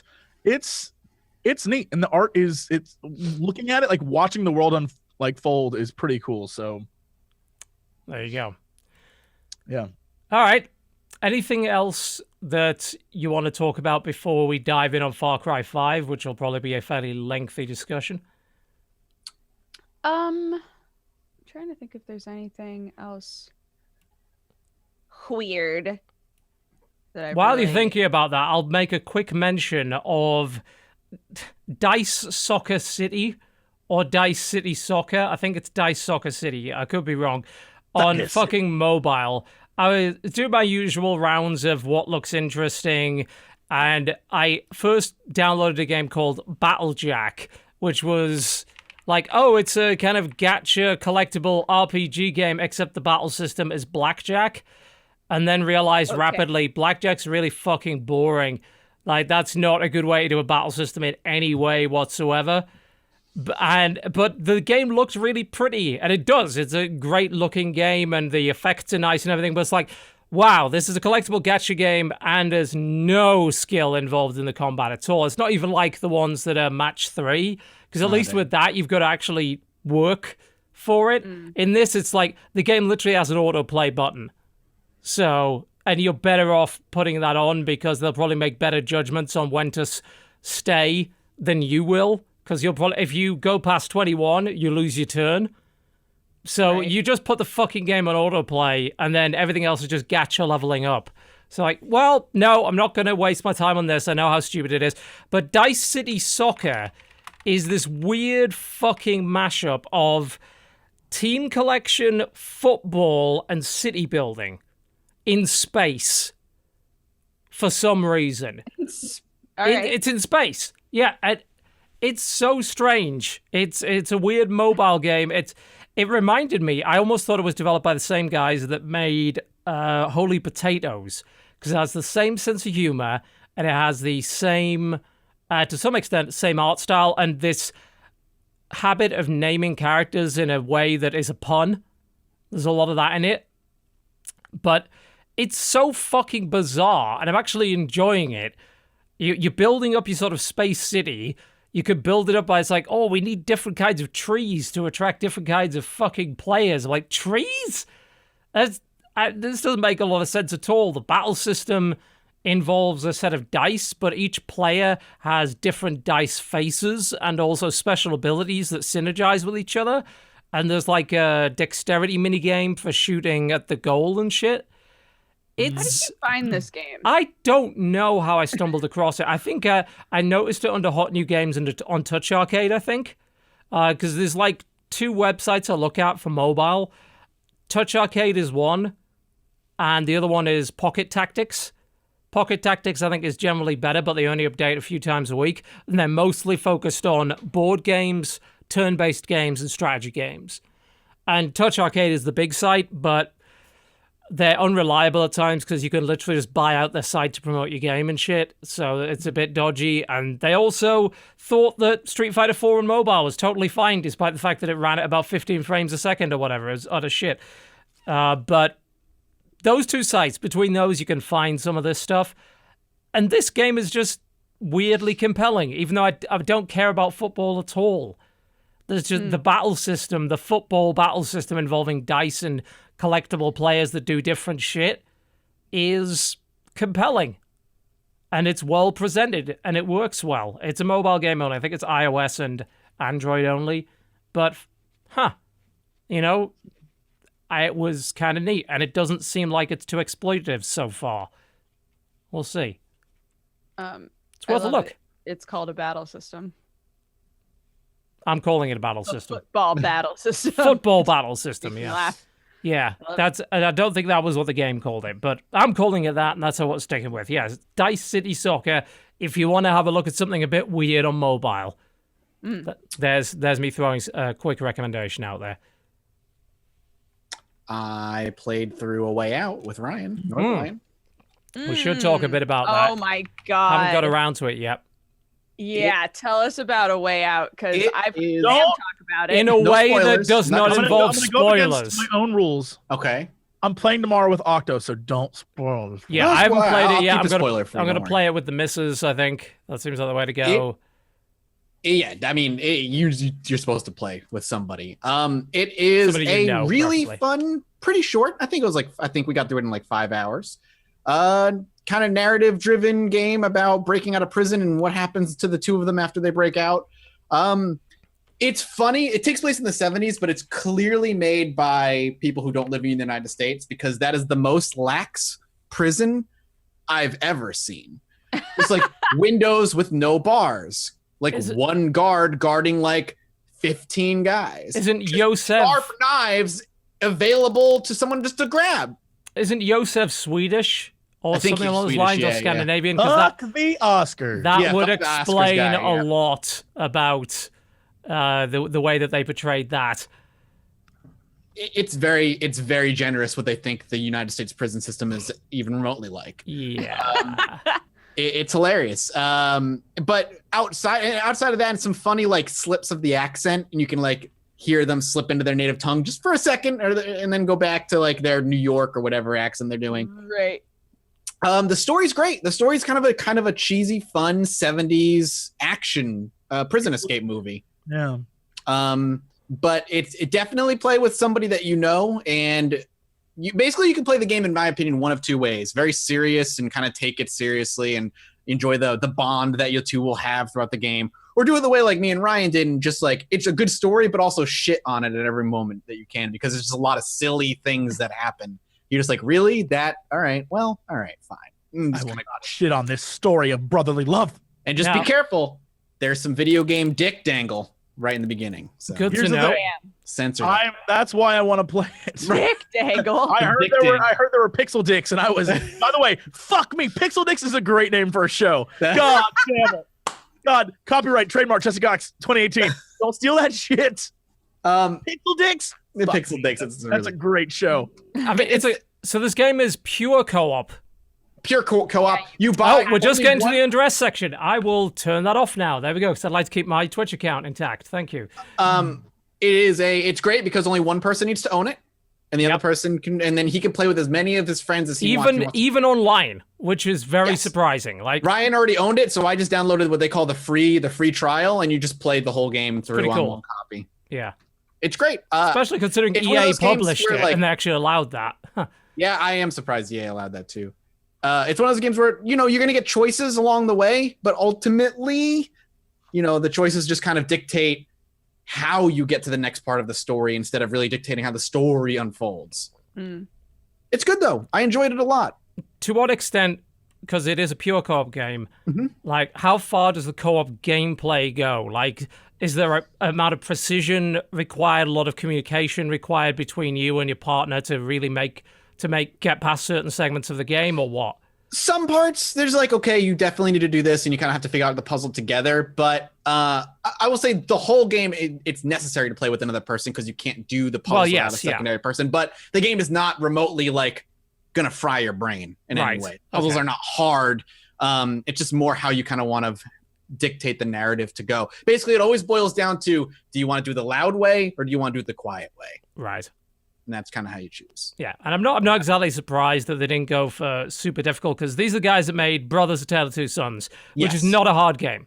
No, But but- the puzzle aspect of it is just, it's there, it's present, it's just enough to elevate the game, because that's that sort of like allows you to express the co-op nature of it. Yep. Even with Brothers, which was basically a one-player game for all intents and purposes, the way that the two brothers interacted to solve problems was intriguing and compelling, even though it wasn't hard. Yeah. No, it's the same thing here.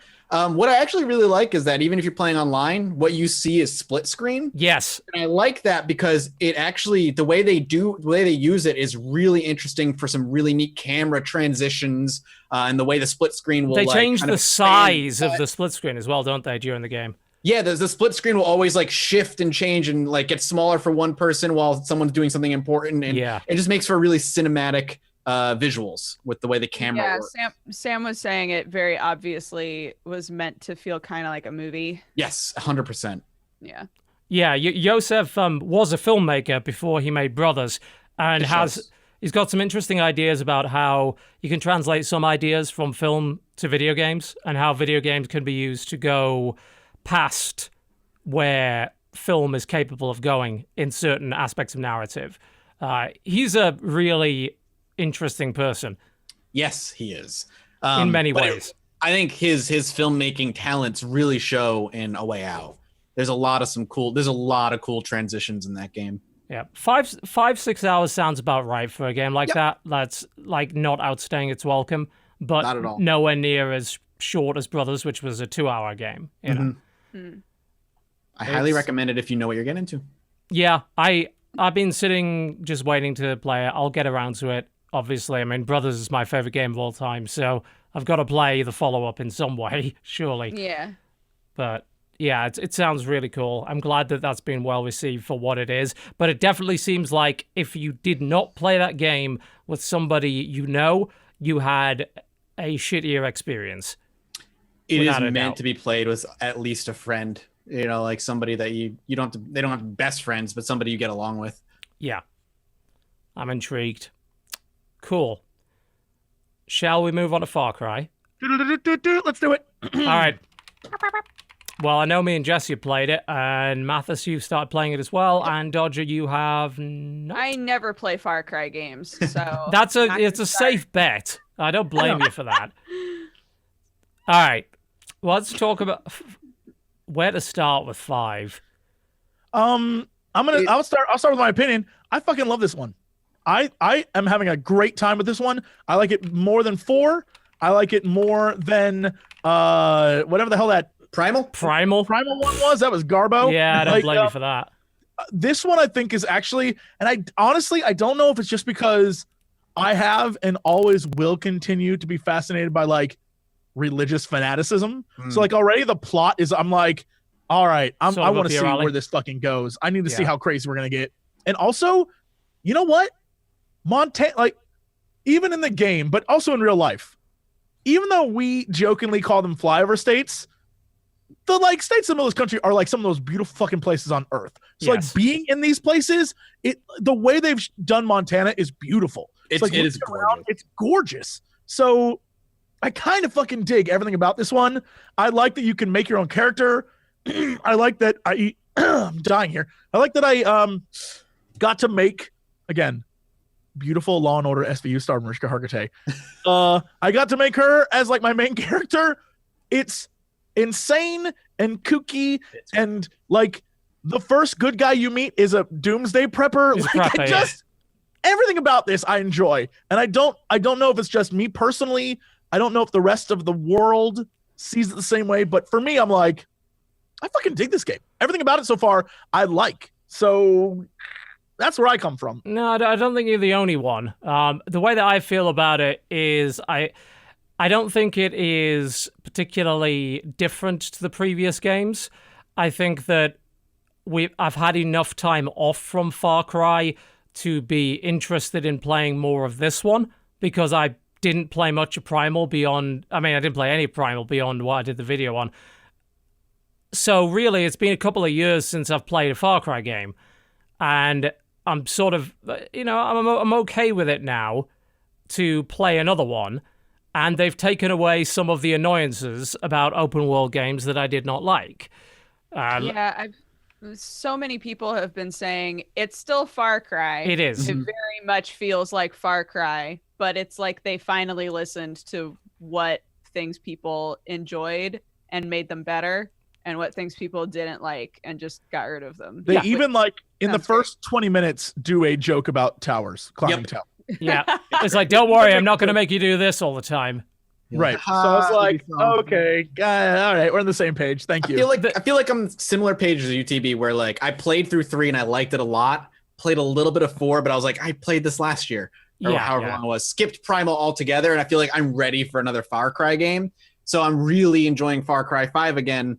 But realize that it is pretty much just a Far Cry game, and that's okay. I'm having a really good time having those kind of, I call them like John Wick moments, where like I go into like a base and I just feel like an unstoppable badass popping headshots like crazy. It's not a difficult game unless you put it on hard. So. Can I ask you guys questions? What weapon do you use? Because a pistol, because it's too good. Shotgun. I decided I only use bow and arrows now. Oh, you're that guy. I've not used a rifle or a semi, like nothing. Except for a machine gun I used when I sat at a street corner and shot like 50 cars as they drove by. That was pretty fun. But like using the bow and arrow, you feel like you're just like, I'm stalking my prey.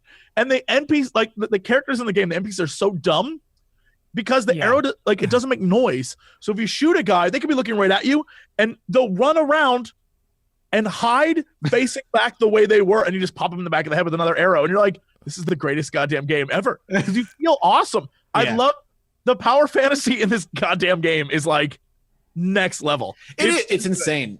And one of my favorite moments early on for me was like I had to go take out this like base or whatever, and I was flying a plane over to it, and I saw it, and I'm just like, I'm going to nosedive the plane, jump out, parachute, land on the building as the plane explodes and wipes out like 3 people, and then just like pop the rest of them, dive off that, take out my pistol, and then just finish them all off. And you just feel like an action hero. And that's what's fun about this game.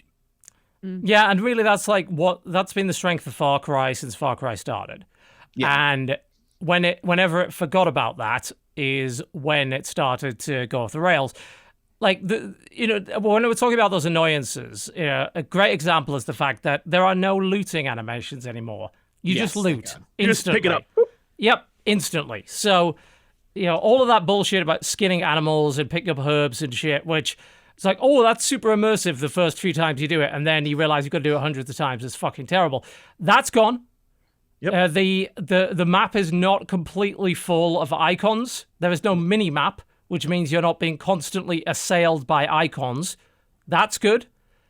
There's a lot of flexibility with where you go after the first 30 minutes of the game. You can go, there's 3 main regions, and you can choose which one to go to. Pretty much out of, whenever you want. That's great. So, it's less railroaded once you get past the first 20, 30 minutes. So that's cool. The way that they've done experience now, well, it's not there. They have thrown that out in favor of challenges, which then give you perk points. Yeah, it's about the things you do and what you take on. So, like, I got a perk point for killing a turkey. And I was like, I don't deserve that, but fuck it, okay. But then like, no, but your next perk point, you have to go kill a bear, asshole. It's like, oh, okay, let's have fun. Yeah. Well, there's sort of things that just sort of happen along the way. Obviously, you can pursue them if you want to, but it's nice that I don't even think about them. It's like, oh, I completed a challenge? Cool. Great. That's awesome. I didn't go out of my way to do it, but more to the point, I didn't go out of my way to grind experience either, which is in itself quite nice. They have de-emphasized stealth.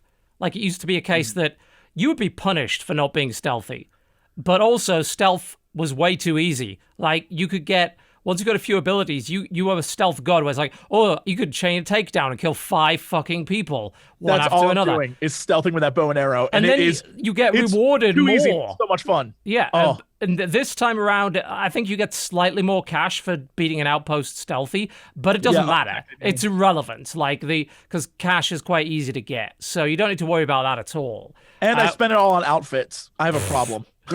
Well, considering there's a lot of stuff you could be spending on, like custom cars and planes and helicopters and even better custom guns. Like the gun, there's a pistol that has the American flag on it. I'm like, I may have to buy that.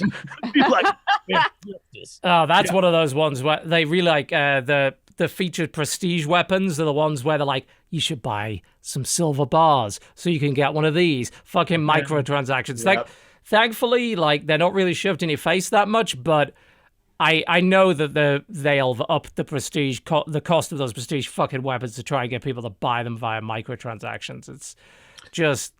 It's nonsense, absolute nonsense.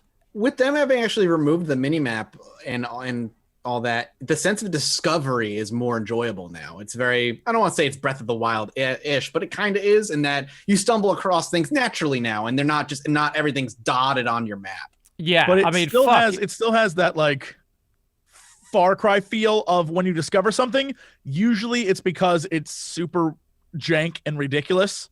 Like I'll go to a great example is I was like, oh shit, is that a person? I walked up and it like bing popped up that they were like, they would buy skins and hides from me. I was like, oh cool. So I started like talking with them, but because of where we were on the map, it was also like, oh, this is also where a million cougars are. So as I walked away, I started hearing screaming like, ah! And I turned around, and like the person I just sold the skins to is being mauled by like 50 cougars. I'm like, all right, well, I'm not going back there. I mean, it was their fault. They provoked the cougars. You know, they're buying cougar skins, and there you go.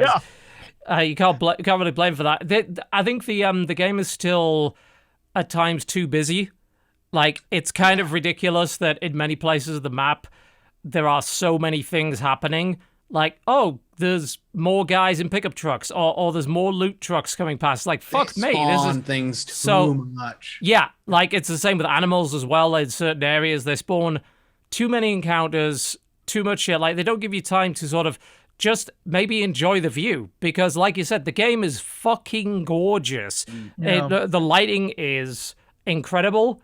The only annoying thing I find is when you come out of a building, they have that light flare. When you do it, which makes sense, but it actually gave me a bit of a headache. I don't really like that. It's like, I wish I could buy a pair of sunglasses in that game, so, you know, it was less of an issue. But the game has a lot of space, but it's constantly throwing things at you because it's afraid you'll get bored. And actually, that's doing the opposite, because, like, you're fucking up the pacing. Just let me go there at my own pace and not really worry about that too much.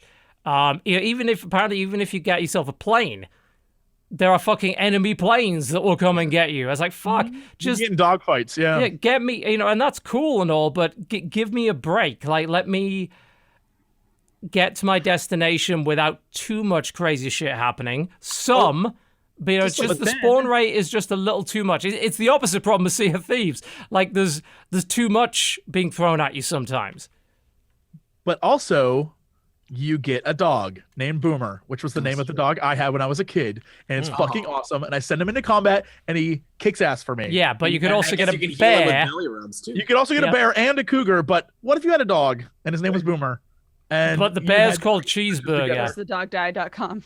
The dog can never always dies. The revive dog gets hurt and takes 15 minutes to sleep it off, and then he's back. Because in this game, dogs don't die because they're fucking stone cold killers. If you get to them fast enough, you give them belly rubs, they'll get right back up again. But yeah, there's a bear, and you're absolutely right. It's called Cheeseburger.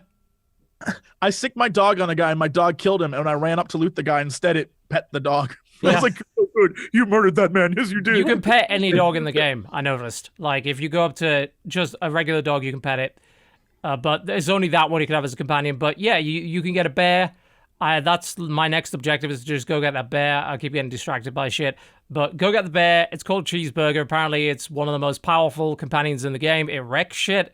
It's a bear named Cheeseburger? Yep. Yeah, he's from a circus. It charges people, and sometimes it knocks them into orbit because it just hits them so fucking hard. It's kind of great.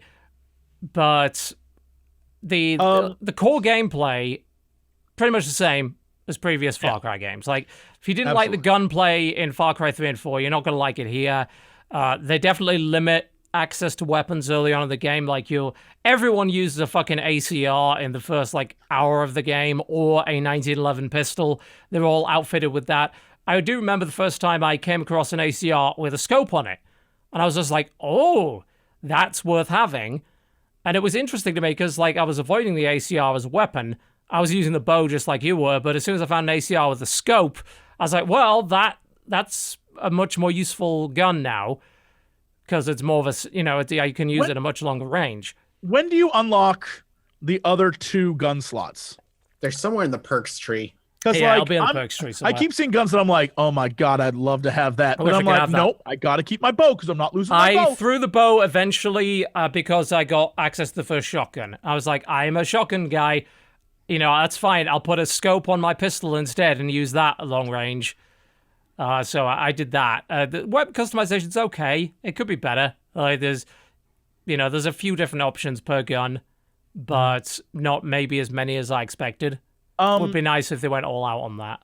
Someone just a quick thing. Someone in chat mentioned, like, does it explain why the military isn't, like, just going there right off the bat? Oh, not particularly, but it does say at the very beginning that, like, the police are kind of involved, and you're there with federal the marshals. Yeah, and the marshals, like, I feel like he's the first wave of, like, we're gonna arrest this guy because the government doesn't think they're actually as powerful as they are. Yeah, and so he had no idea what he was getting into. Yeah, it's more like a Waco thing, where, like, people showed up there. Like, if you aren't from the 90s, go Google Waco and just read the whole thing. It's very similar to that. Where's the idea of, like, these guys seem pretty crazy. We should go knock on the door and see what's up. And it's like, we are a doomsday cult and we are fucking prepared for you, like that kind of shit. And you're like, oh, no, okay. And that's kind of the escalation that takes place in this game. Yeah, everyone on the outside thinks they're just, like, weirdo religious zealots, but in reality, there's, like, a little more going on there. And so when they show up, it just escalates from there. Well, yeah, you showing up actually causes the escalation. Like, that's what they describe as the reaping. If you're expecting, by the way, a lot of political commentary in this game, there really isn't. No. It's not. I think I was talking to Nerdcubed about this morning, who fundamentally disagrees with me on it. He was pissed off that the way they advertise the game is not the way that the game is. Like, that the advertising indicated that there'd be a lot more political commentary going on than there actually is. There is very little political commentary. It's a game about a cult. It's not a game about political ideology. It's a game about a religious cult and what happens when you essentially fulfill their prophecy of, saying we're gonna take your leader. And that's like what he said was going to happen the entire time. He was manipulating all these people. And that triggers them to lock the county down. They had a plan to do it. They cut all the phone lines. That area was pretty remote anyway. And they also, as you learned very early on, they have contacts outside of the county, which is why the military's not just rolling in, which is why the National Guard's not just rolling in. They send the federal marshal in because they'd like to do it, with the minimum casualties. But all the cops that are with you are like, yo, you sure you want to do this? Because, like, you shouldn't be doing this. And he's like, yeah, no, we're going to, what is the matter with you guys? You pussies or something? Come on, let's do this. And they're like, it really is. I wouldn't do this if I were you. Like, that kid, So it's very early established that, like, their hands are everywhere, this cult. Yeah. And that's interesting in and of itself. Like, learning, it's like, oh, because that was the first thing that I thought about when they said, oh, you're saying in America? That doesn't make any fucking sense. Like, they just roll the fucking National Guard in or send in the FBI as soon as they got even a whiff of this. But then if you actually... your mission, though. Like, your mission is like, we got to get in contact with everyone else on the outside and get people in here. So that's like... Well, it's more of a case of it's getting the people that live there to organize and resist. Right. And really, like, help set up a rebellion, essentially. Which I think is the fascinating, like, counterpoint to everything in this. So if you did see this game and you were like, these game developers are trying to shit on, like, religion, the alt-right, or... On the flip side, the doomsday bunker prepper guy is, like, the first ally you meet. There is, He's like, very the sensible. church is, like, one of your meeting points of, like, the badass priest who's like there to help you. He's awesome. Like all these different things are like the counterpoint to what this group is, and it's like those guys aren't religious; they're just shitheads. So I think that's like it's a fascinating like duality in this game that I love. I love all of it. So I think you like put the nail on the head there. Like for some people, I know some of the reviews complained that there wasn't as much political commentary as they wanted. One, I don't look for a Far Cry game for political commentary. No. Like the writing's not very good to begin with, so get that down first before you start to try and take on any kind of serious political shit. Secondly, it isn't actually about that. It's about a cult. And if, as you said, if you grew up around the time we did and saw what happened with those cults, those cults were generally like not big political statements or anything along those lines. They were hardline religious zealots at best. Most of the time, not even remotely religious, just misled. Yeah, most of it wasn't about religion. It was about whatever it was about their tricked faith. people into thinking it was about religion. Right. When really he just wanted to have like 50 wives and a bunch of like guns in the middle of nowhere and claim he was a king of a land or something. Pretty much, fucking lunatic shit. That's effectively what it is. Into. Yeah. As soon as you see the giant statue of this main antagonist, I saw that shit was like, oh no, this place is fucked up. I don't think that a political commentary is necessary in a game like this, and I don't think it was ever gonna be about that. I mean, you know how Ubisoft gets with trying to not offend people. I mean, Assassin's Creed has that fucking disclaimer at the start of the game every time. There was a similar complaint about The Division. It's like, there's not enough political commentary here, or there's the wrong kind of political commentary, that everything could be solved with a gun. And it's like, well, that's just the nature of an action game. There's not a lot more you can really do about that. And it's Far Cry. That's what you expect from a Far Cry game. Yeah, that's the whole point of a Far Cry game is like you plus whatever NPC characters you have to liberate an area are going to go in a thing and like take over shit and fight the bad guys. The end. Like that's the end. Yeah. That's how it works. Yeah. And so along don't the way, expect anything more than that. Yeah, exactly. No, I don't think, maybe I'm wrong. I could be very wrong about this, but I don't recall anyone being like in Far Cry 4, this depiction of Indian politics does not fly with me, right? Yeah. I don't think anyone was doing that. Maybe they were and I missed it, but like... Not that I'm aware of. Yeah, I don't think anyone gave a shit. It seems like a very American thing to get pissed off about, like, the misrepresentation of this group. It's like, bro, it's okay. Turn the dial down. Or they want, they want something to fulfill their political fantasy or affirm their political belief or whatever. It's like, well, this is not, there's a very mild criticism of stuff like, as someone just mentioned in chat, actually, televangelism. Like, I don't think it's even very televangelism.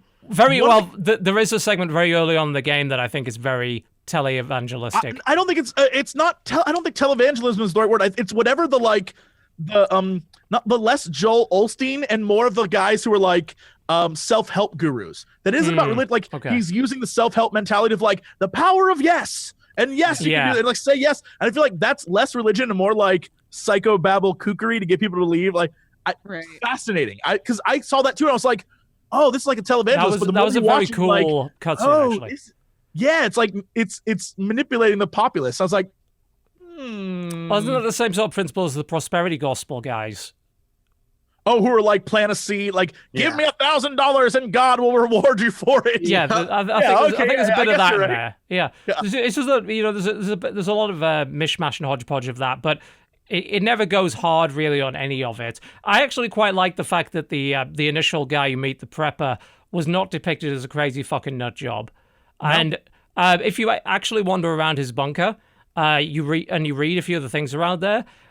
He's actually been kind of hard done to. He tried to collect rainwater, and they like went after him. They arrested him for collecting rainwater. It's like, what? That's actually ridiculous. And it's like, it's insane that they would do that. And it gives a nice little sort of different look at a person who, a group of people who are commonly mocked.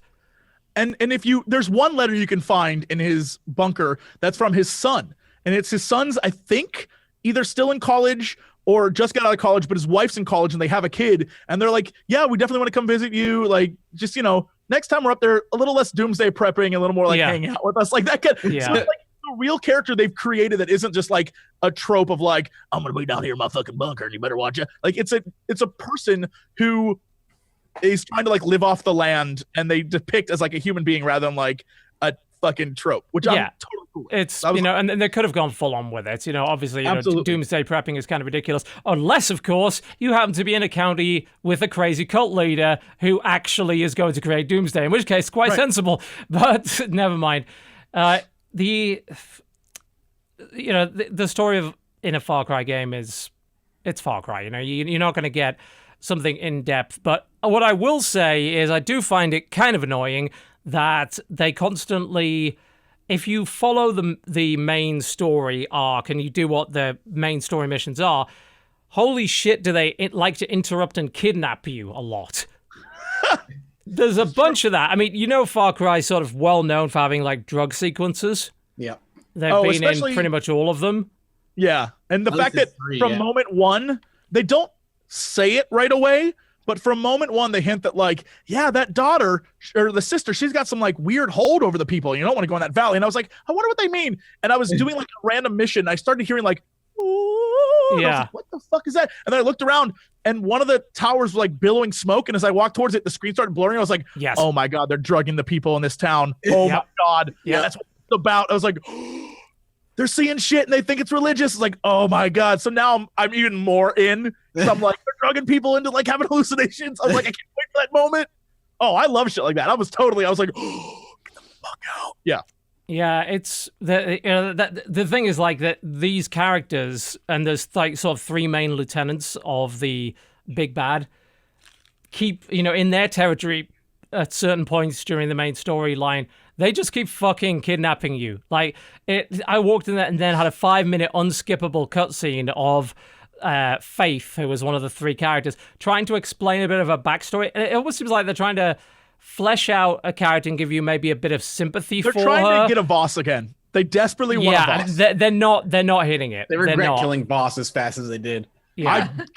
You damn well know they did. Because that game, boss was fascinating, and then they're like, oh, and then this old white guy is the main villain. And it's like, dang it. Yeah. So far, they're not getting Voss, and they're not getting Pagan Min either. There's no character in that game that I've found to be as compelling. I wonder if that's maybe why they have 4 villains rather than just the one, because they were trying to say, well, we'll get it on one of them, surely. But they're trying to give you some sort of sympathy for them and flesh out their backstory where they're not just pure evil, but it's not convincing. So, yeah. If you're looking for character engagement and storytelling, it's not what this game is about. If you are looking for open world sandboxy shooty shit, it's good at what it does. And I was surprised to enjoy the area as much as I did. Because when I first heard that they were setting it in fucking Montana of all places, I'm like, that's not going to be interesting at all. Compared to, you just did the Himalayas. You think it's going to be anywhere near as interesting? And to some extent it's not, but it's still a really pretty awesome place to explore. Yeah. It's a really cool wilderness sort of environment. I think what they did, because I haven't explored the full map, no, but looking at it, it seems much smaller than the map of the Himalayas. I don't know. But I feel like the vibe I get is they were like, okay, we've been trying to take this too big and too crazy. Let's like bring it back a little bit and see what happens. Yeah, because what are you going to fill a huge world like that with? Right. The same shit is the answer, which is why, Far Cry 4 and Primal ended up being like that. But it does feel more refined. It feels like they took it back to the drawing board and said, what's our open world formula? Bearing in mind, Ubisoft's kind of already been doing that. They did it with Assassin's Creed, and now they seem like they're doing it with this as well. And I'm intrigued to see what they do with The Division 2. Is like, how can we take these ideas that, yes, they've sold well, they've done well, but they're frequently criticized, kind of rightfully so, for being horribly repetitive and formulaic, and fix them up a bit and make them more tolerable. And they have succeeded in the majority of circumstances in doing that.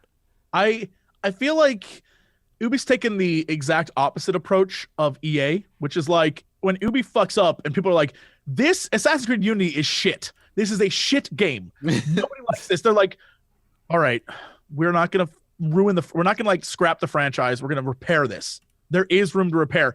EA's like, well, no one wants us anymore. Delete. Shut down company.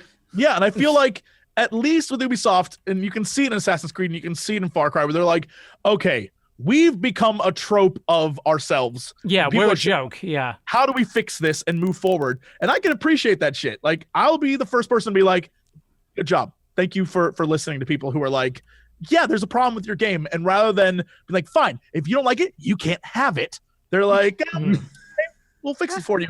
And the games they've created since then are like on point. Yeah. They're still not perfect games, but they're really cool and much better than the ones we had before. So I'm totally down. Yeah, and they fixed all the stuff as well. We talk about Rainbow Six and all that kind of thing, and Siege still isn't fucking perfect, by the way. They still have some issues with microtransactions and all that kind of thing. So don't take it as we're saying Ubisoft has fixed everything and they're perfect and they're a great company now. No, this game has microtransactions in it. This game has microtransactions in it. And no, they're not necessary. Silver bars, man. They're not necessary, but what the fuck are they even in there for? Can I tell you something that would be amazing is if on the radio they had those. You know how on the radio sometimes there's like, let me tell you about the price of silver. It's rising every day. And there's one thing you can do to prevent the economic collapse is buying silver and gold. If they had that in the game to remind you to buy stuff in the game, oh man, all would be forgiven. All would be forgiven. I'd be like, that is so ballsy that I'd give them a big credit for that. I'd be like, you know what? That's fucking hilarious. Hell yeah. All right. And it's like, no, do you need them? No. You don't need the microtransactions, but you never need them. But you always feel like they fucked with something. Is this scope? The scope costs 1,000. Would it have cost 1,000 if they didn't have microtransactions in the game? Would this, prestige car cost as much as it did if they didn't have that? Because it's like there might be a time when I'm like super impatient and say, I want a fighter plane now. I don't want to wait. I don't want to sell more fucking pelts. I don't want to take more, outposts on. I want that fighter plane now. Or I want, one of those prestige cars has fucking machine guns on the side of it. And flames and shit. Like America would have. They're tempting and they put them front and center. So don't pretend that they're not trying to push that shit. And if they weren't trying to push that shit, they wouldn't be in the game in the first place. I always find that argument so bizarre. It's like, well, you don't have to have it and it's not necessary. Why is it there then? Right. You're just trying to tempt people. Come on. It's unnecessary. I have to wonder how much they earn from that versus how much they piss people off and how much negative press they get whenever they pull that shit. And the funny thing is many of the you can buy it versions of things, I'm like, some of the things you can just spend your normal cash on are like way cooler. I mean, you can get everything in the game with just regular cash. I don't think there's a single item in the game that you have to buy with silver bars, but I could be wrong. But some of those I'm just like, no, I'm gonna pass on this because there's another thing that's way cooler that I can just spend like $1,000 on instead of silver bars. I'm like, all right. Well, and it may mess with your progress as well, but, there's a certain degree of satisfaction to eventually getting the really cool vehicle or the really cool gun. Whereas if you just skip right to that, I feel like right now it's like, oh, I'm really limited with the guns that I've got. I have a 1911 with a cheap scope that I was able to get and a shotgun that I haven't even upgraded yet. And I'm feeling like, oh, there's so much more cool stuff on the way. Yeah. Right. Whereas if I just skipped all that and bought a fucking 50 cal sniper rifle or shit with silver bars and wrecked everybody with that, I think I'd find it less satisfying. Like how you just go into my favorite part is you're just like out in the woods and sometimes you just stumble upon a hunter and you're like, hey, can I buy a plane from you? They're like, yeah, I got one of those. It's kind of ridiculous. Yeah, I came across just a fishing wharf, and the guy was like, yeah, I mean, I've got an M60. It's like, you what? How else you think I fish? Here you go. It's like, and it's like, oh, I also have some fishing lure and this special fishing rod. I'm like, okay, cool, but you did say you had an M60, right? It's like, yeah. Like, where? Well, why? How? Oh, dear. It's bonkers. But I mean, that's Far Cry for you, isn't it? It's out of control. It's a out of control shooty sandbox. it's fun so far. You know, it's not a massive evolution of Far Cry. It is still very iterative, but because it's been a while and because I don't count Primal, it's quite nice to have those come back to the game and have the shit that pissed me off in 4 be tweaked and fixed. And never deny the power of a character creator.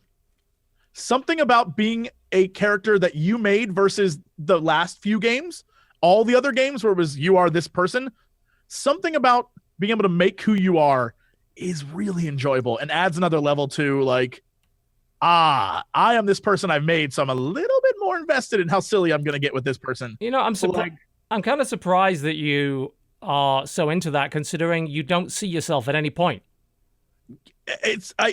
Look, I'm the first person to agree. It makes no sense why, but for some reason it just is. Because everything's in first person. Like, even the cutscenes, Far Cry loves its character gets in your face and monologues to you shit. Well, there's loads of that in this game. You never see yourself, obviously, because it's trying to say, well, you are this person, we're staying first person all the fucking time. So the character customization is pointless. I think it's kind of like that the trope of like writing a young adult novel where the main girl is like the most average person ever. So trousers. Yes, everyone can like relate to it. And I think the past games where you were Ajay Gallier, or you were whatever the fuck the douchebag was from Far Cry 3, who I literally hated. I was like, he and his friends are the worst people. Yeah. I don't give a fuck if they die. This guy's mute. Like, your protagonist is mute. He never speaks.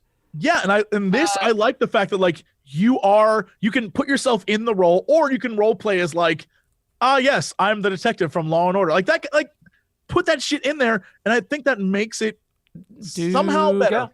So he's mute in a Chrono Trigger Link way. Yes. Yeah. Like, he's not the actual character is like canonically like mute. No, you're just they call you Rook because you're the rookie, and you have like you're just there. Like you're like no one. I did completely forget that this game has co-op, so there is kind of a point in doing a bit of customization if you play co-op, because your co-op partner will see you. So there is that. I completely forgot that was even in the game, like, because it doesn't push it on you at all. You can play the whole game straight up co-op if you want to, which is better than the previous ones because they had a form of co-op, but it wasn't a full-on co-op game. Yeah, you had to do like certain missions and shit, and that was dumb. Yeah, it was weird. Like you could bring someone in as a gunfire kind of thing, but yeah, in this one, it's full-on co-op. You can play it like that if you want to, or you can bring along a gunfire to help you. Or just do it solo. Like, I don't even bring a gun for hire. I will when I get Cheeseburger. I will say that. When I get my fucking Death Bear, I'll absolutely bring Death Bear. But, yeah, outside of that, no. Death Bear. I want to know if it'll fly in a plane with me. Or get in a car with me. Because if it won't... Cheeseburger? Yeah, I want to know if Cheeseburger will sit in... He just sits on top of the plane and mans the gun. I know, that would be fucking amazing. Yeah, even if he just got in the passenger side... and just roared at people that we passed, I would be really happy like a bomb. That would be incredible. Drop bears. And he just runs around and kills people. Drop bears, man. We warned you about them. You didn't listen. Here they are. I would be so very, very happy, but I have a feeling they don't do that. That would be fucking awesome. Yep. You know it would be. Like, no one would complain that the bear could sit in the seat. And it would fit in Far Cry perfectly. That would absolutely fit into Far Cry. That would absolutely. It's like the fucking bear's in the plane with you in the second seat. That's nobody. Nobody's gonna rate the game down because of that. Nobody. He has little aviator glasses on, and he's just staring at you like. It would be incredible. So your little Chewbacca. Yeah. That would be incredible. But yeah, I think so. The three of us have obviously played a decent amount of it. You've heard our conclusions, I guess, on it. It's good. It's definitely good. Like, there's no denying that. Like, I agree with Jesse. Ubisoft has been making the right steps to fix their repetitive franchises. Yeah. it makes you want to see what they'll do next, so you're more willing to buy the game because you're like, oh, well, if this is a step in the right direction, I can't wait to see what their next step is. Rather than a company like EA that's like, well, fuck you then, we're going to do our own thing. It's like, you didn't buy it? You didn't buy SimCity? Goodbye, Maxis. Yeah, just burn the studio at the ground if you didn't do it. It's like, that's not the right answer. Never. My only concern is that this is just another, like, Ubisoft arc. It's like, oh, you started the new Ubisoft arc, and now we're going to have 5 games in this arc that are all basically the same again before the next reboot. And that's my only concern, that they don't learn from this and make their next game, also a lot better and improve aspects of it, and just say, oh, we got the formula right now, so we can now just make 5 more games like that. Nope, don't you dare. Don't you fucking dare. The formula's not right. It's just infinitely better than what you had before. Yeah. don't get it confused. The formula's never going to be right. It's never going to be 100% great. If Far Cry 6 is completely fucking different to Far Cry 5, I'm not going to complain. I'm going to do the opposite of complain. But it's going to be in space. Far Cry 6 is on the moon. Yeah. Far Cry 6 takes place on the moon. Make it fucking happen. You have my permission. I mean, you basically you already had that on Mars with Red Faction anyway, so. God, Far Cry 6 Red Faction. Far Cry 666. It takes place in hell. God. Oh shit, son. God damn it. No, we already did this with Saints Row, and it didn't work out well. Everything's been done before. Yeah, so that's that. Fuck me. We're at 5:26 p.m. Eastern Time, and we're still talking about video games. Thinking, do we go all the way through? Do we need a break? Whatever you want to do. We don't need to take another break, yeah. All right. We're not taking another break, folks. I'm sorry about that. So if you need to pee, well, hopefully... Get hacked. Your bladder is not beat you. Get some bladder power. Or if you don't have that, an empty bottle. I think I've heard ads for bladder power on the radio. Bladder power? That's a weird supplement. Fix your bladder. Oh, there you go. Okay, well, let's move on to a little bit of news, and then we'll have a look at some releases, shall we? Seems like a good way to go. So, there were a couple of interesting little articles. We were talking about Fortnite earlier, and this game's going to keep coming up because, Fortnite is, right now, a very, very relevant game. It's so relevant that it's hitting the news for fucking with the education system. I don't know if you read that article, Jesse, that teachers are pissed off because Fortnite is basically taking over classrooms now that it's available on mobile devices. That's if it wasn't going to be Fortnite, it was going to be something else. Phones have always been an issue. Like, even when I was teaching, and this is like 2007, people were on their phones. Like, that'll never not be an issue. Phones, now it's just playing Fortnite on their phones. But before it was, like, phones are always going to be a problem. There was a time where I literally looked up how much a cell phone jammer cost, and then I saw a thing that said cell phone jammers are illegal. They are illegal. You can't do that. And I was like, goddamn laws. If that was illegal, I'd have one in my classroom. Even when we were in high school, man, like back in the day. Not my ass. No. Mine. Palm Pilots and your TI calculators playing like Doom. TI calculators. Okay, yeah, those. Yeah. I mean, we had ways and means of playing certain web games and, using the library computers. We didn't have, smartphones weren't a thing then. So, we couldn't do that. And you weren't allowed a laptop or anything in class. That wasn't a thing. Oh, yeah, that was the best part of taking fucking, like, Excel. It's like, hell yeah, I'll take Excel and then do something else. Yep. Math class was playing Drug Wars on my TI-85. Oh, Yeah. Yeah, that was one of them. That was definitely one of them. But the story I actually wanted to cover was not that apparently Fortnite is going to destroy America as we know it, with the education system falling down around our ears. It's that according to a article, Fortnite Battle Royale was developed in 2 months and wasn't originally going to be a free-to-play game, according to Epic's Ed Zobrist. They, 2 months of development to make this thing, based obviously on the Battle Royale section. Yes, obviously they already had Save the World, so they were building off the back of that, and it's their fucking engine, so they can build very, very quickly in it. But we hear the term fast follow a lot. That's a fucking fast follow. Oh yeah, No. they saw And the a writing very on the successful wall one. instantly. Yes, and they were, did. Get in on this now. Yeah, they did. They saw exactly what was going to happen with Battle Royale, and Battle Royale is going to be a big deal this year, and probably next year as well. And they're like, well, we have this game that's not doing very well. Why don't? And it has certain aspects in it that we can use. Let's build a Battle Royale game and use those aspects and use those assets to do it. And as it turns out, it worked out very, very well for them. Yeah.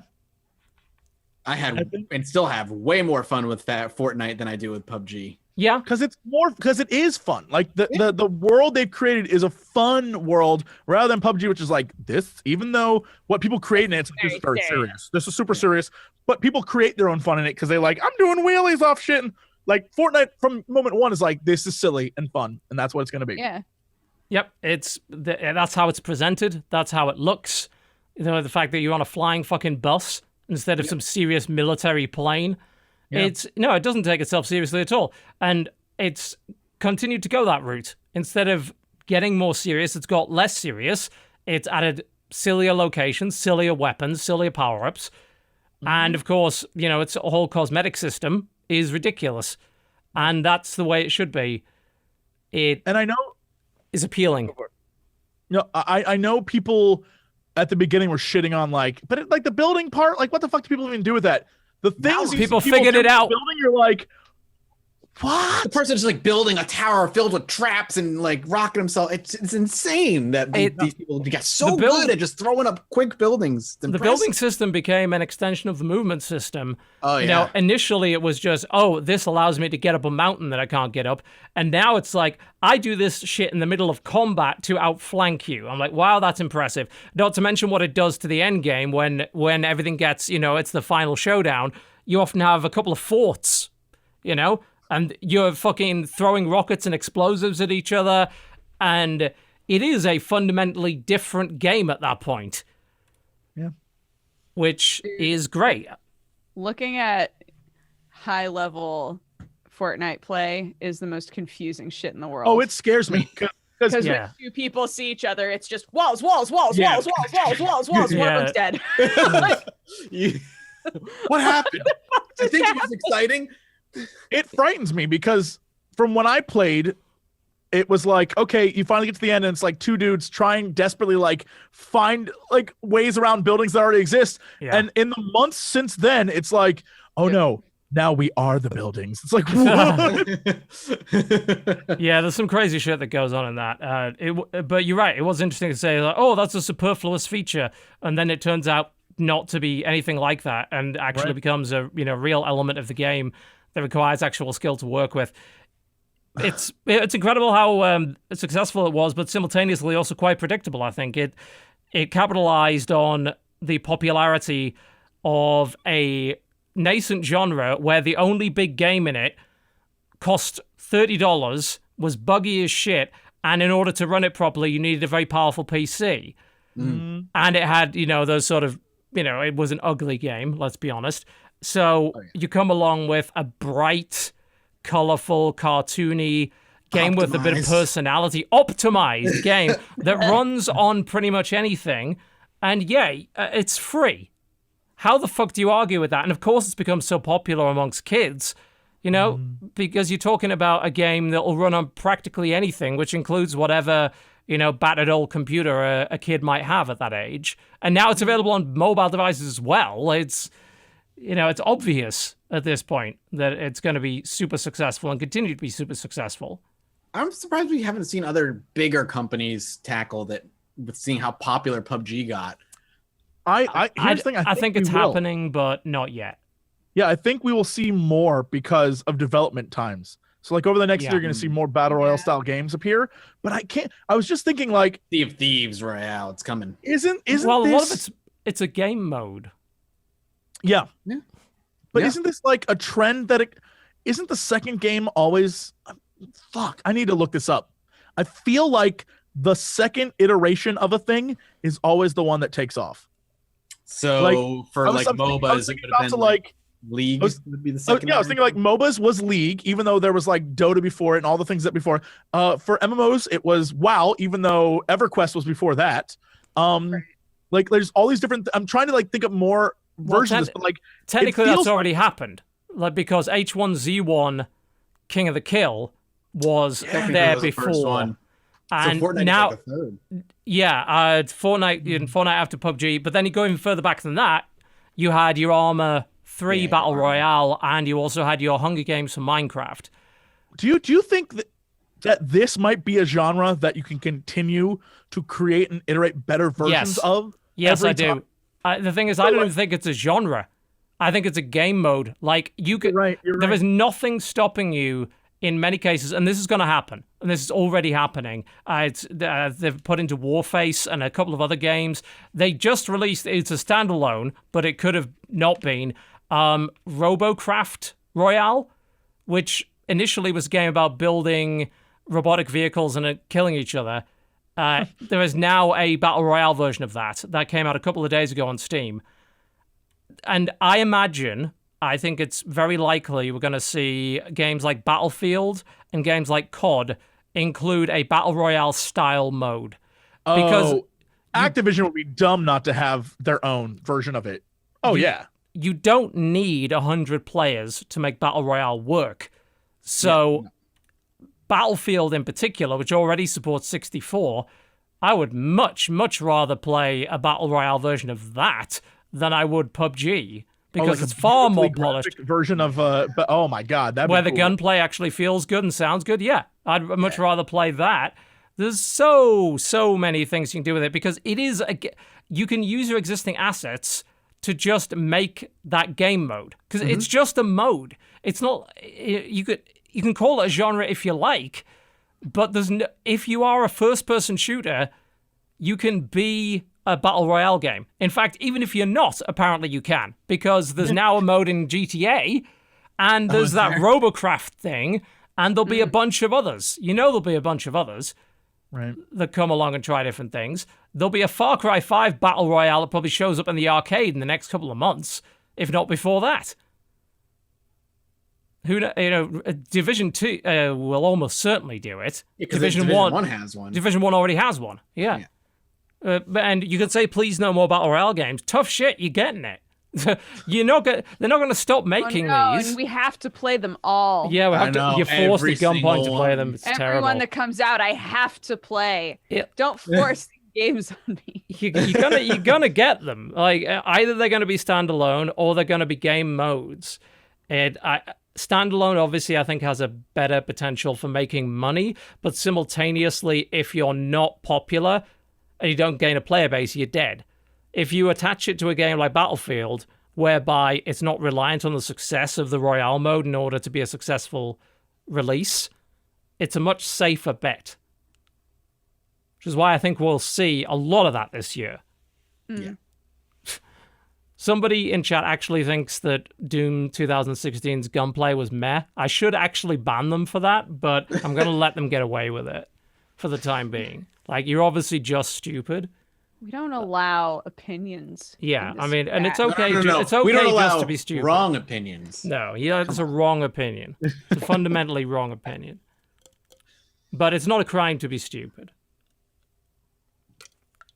Anyway, yeah, that was that news story. Fortnite was made in 2 months and made $1 bazillion. There you go. Yep. Which is terrifying. Man. What a dream, right? Right. Yeah, 2 months project. Like a fucking Battle Royale thing in this game and just see what happens. Whoever was the guy that saw PUBG on the Fortnite team or an EA or whoever, Epic rather, and it was like, we need to do this now. They better have gotten like a promotion and a bonus and a raise and all kinds of shit because they made that company a ton of money. Yeah, they absolutely did. Shame they couldn't have saved Paragon, I guess. But hey, maybe see Paragon come back as another Battle Royale game. Probably not, but there you go. Even though Paragon flopped, and it's cool that they kind of released the assets for free for everybody. I'm interested to see what somebody makes with it. Yeah. Now, that stuff's available on the Unreal Engine. You can build stuff with their assets. It's crazy when you think about it. But, yeah, I mean, Fortnite is blowing up. I mean, they had a fucking million people concurrent tuned into a YouTube live stream of a Spanish YouTuber tournament. I think they found 100 Spanish gaming YouTubers. And by the way, the Spanish gaming scene on YouTube is massive. It's If you huge. didn't know. It's It's monstrous. Huge, absolutely huge. Apparently over 1 million people tuned into it. That's bonkers. That's crazy. You know, we've seen the shit with Drake and Ninja on Twitch.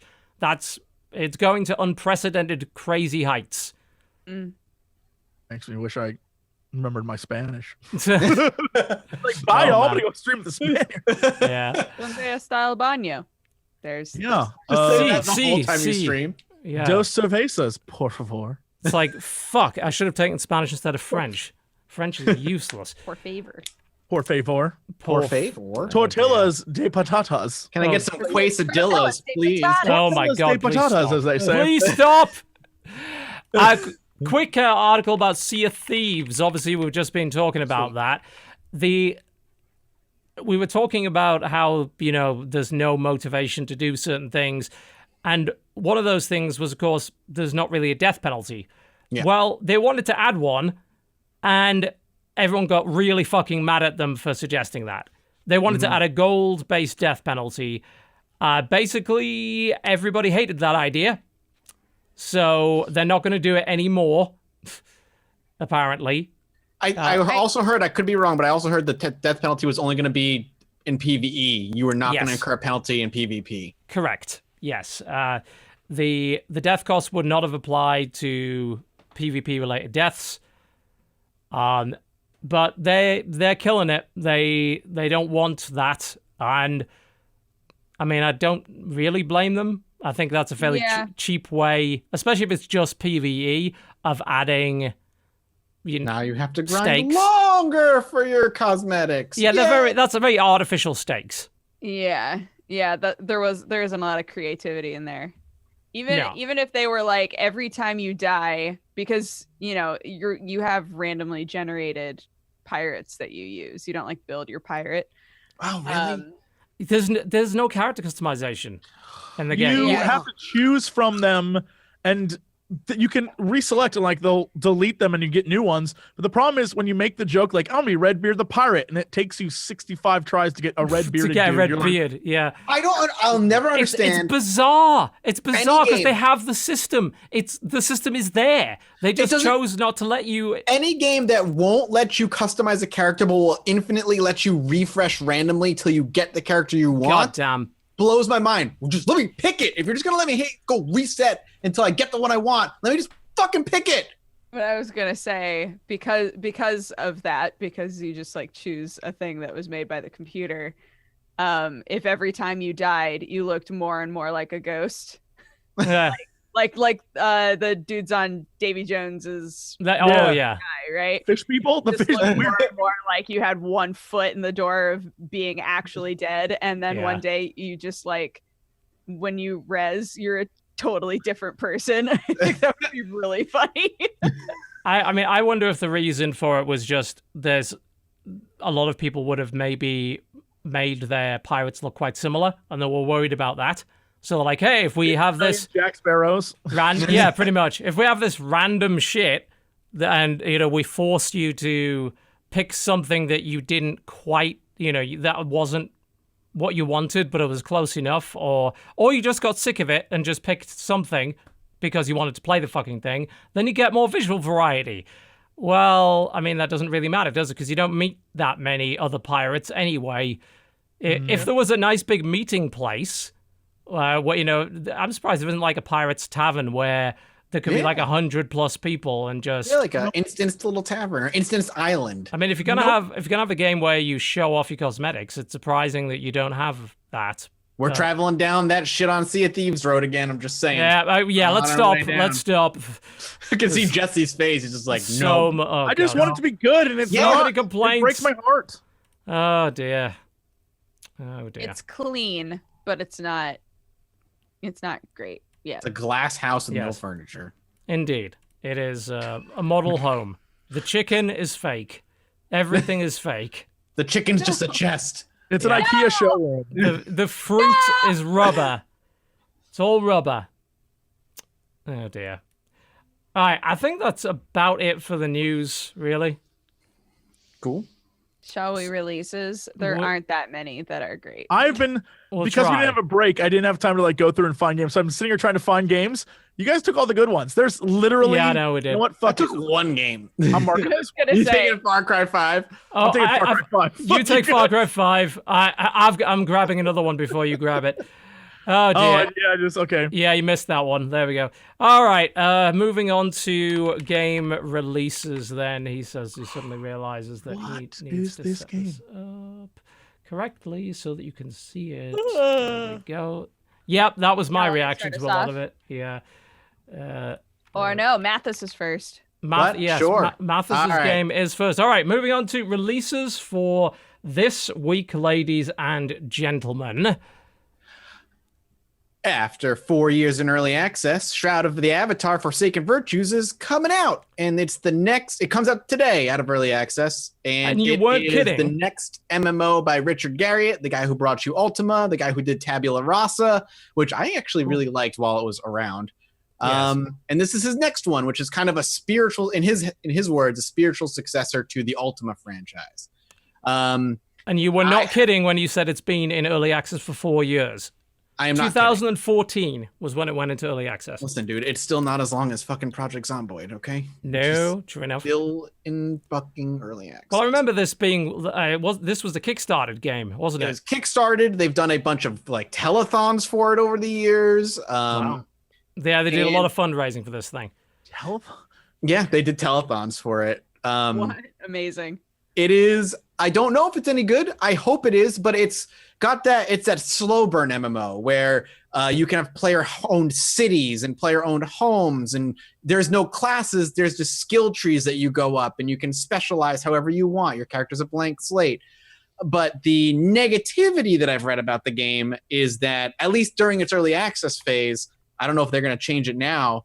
There's a lot of pay to win. So like the best houses and getting the best housing spots you would pay real money for. Oh god, and that's I how they don't know- raise a lot of their money, isn't it? I mean, it's very Star Citizen-esque. It is incredibly Star Citizen-esque. The problem is, the difference is Star Citizen still has a lot of people with flowery vision in their eyes about what that game is.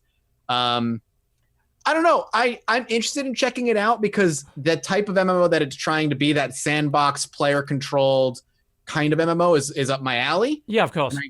And I like it, but I think I it's a haven't dream of dipped a lot of into Shroud people, of the right? Avatar yet, so I'm a little nervous because the reviews right now are mixed on it. Yeah. For the years and years of early access. Yeah, I'm looking at this gameplay trailer, and it looks pretty damn great. It looks like a good next-gen MMO. Some good effects, some pretty cool It's all on combat. Unity too. Yeah, it's a good-looking Unity game, but yeah, reviews have been mixed for a long time. It's hard to say exactly whether or not this is going to end up being any good in the long term. It's cool to have Richard Garriott's next game, at least. Sure, He's kind of yeah. a legend in the ancient PC circles. So Indeed, yeah. All right, moving on. Dodgy, you've got a few choices by the looks of it. Yeah, here's one of my weird games. So this one's called Anamorphine. And it's about a guy who's trying to like address something traumatic that happened in his past. So it looks very surreal and like, oh, we're in your house, but also kind of in your brain. And it looks very trippy and weird, and I'm into that. Yep, it certainly looks those things. I don't know why there's either a cello or a double bass as part of the logo for some reason. That's a She the woman that you keep thinking about plays it. she plays a cello. Well, there you go then.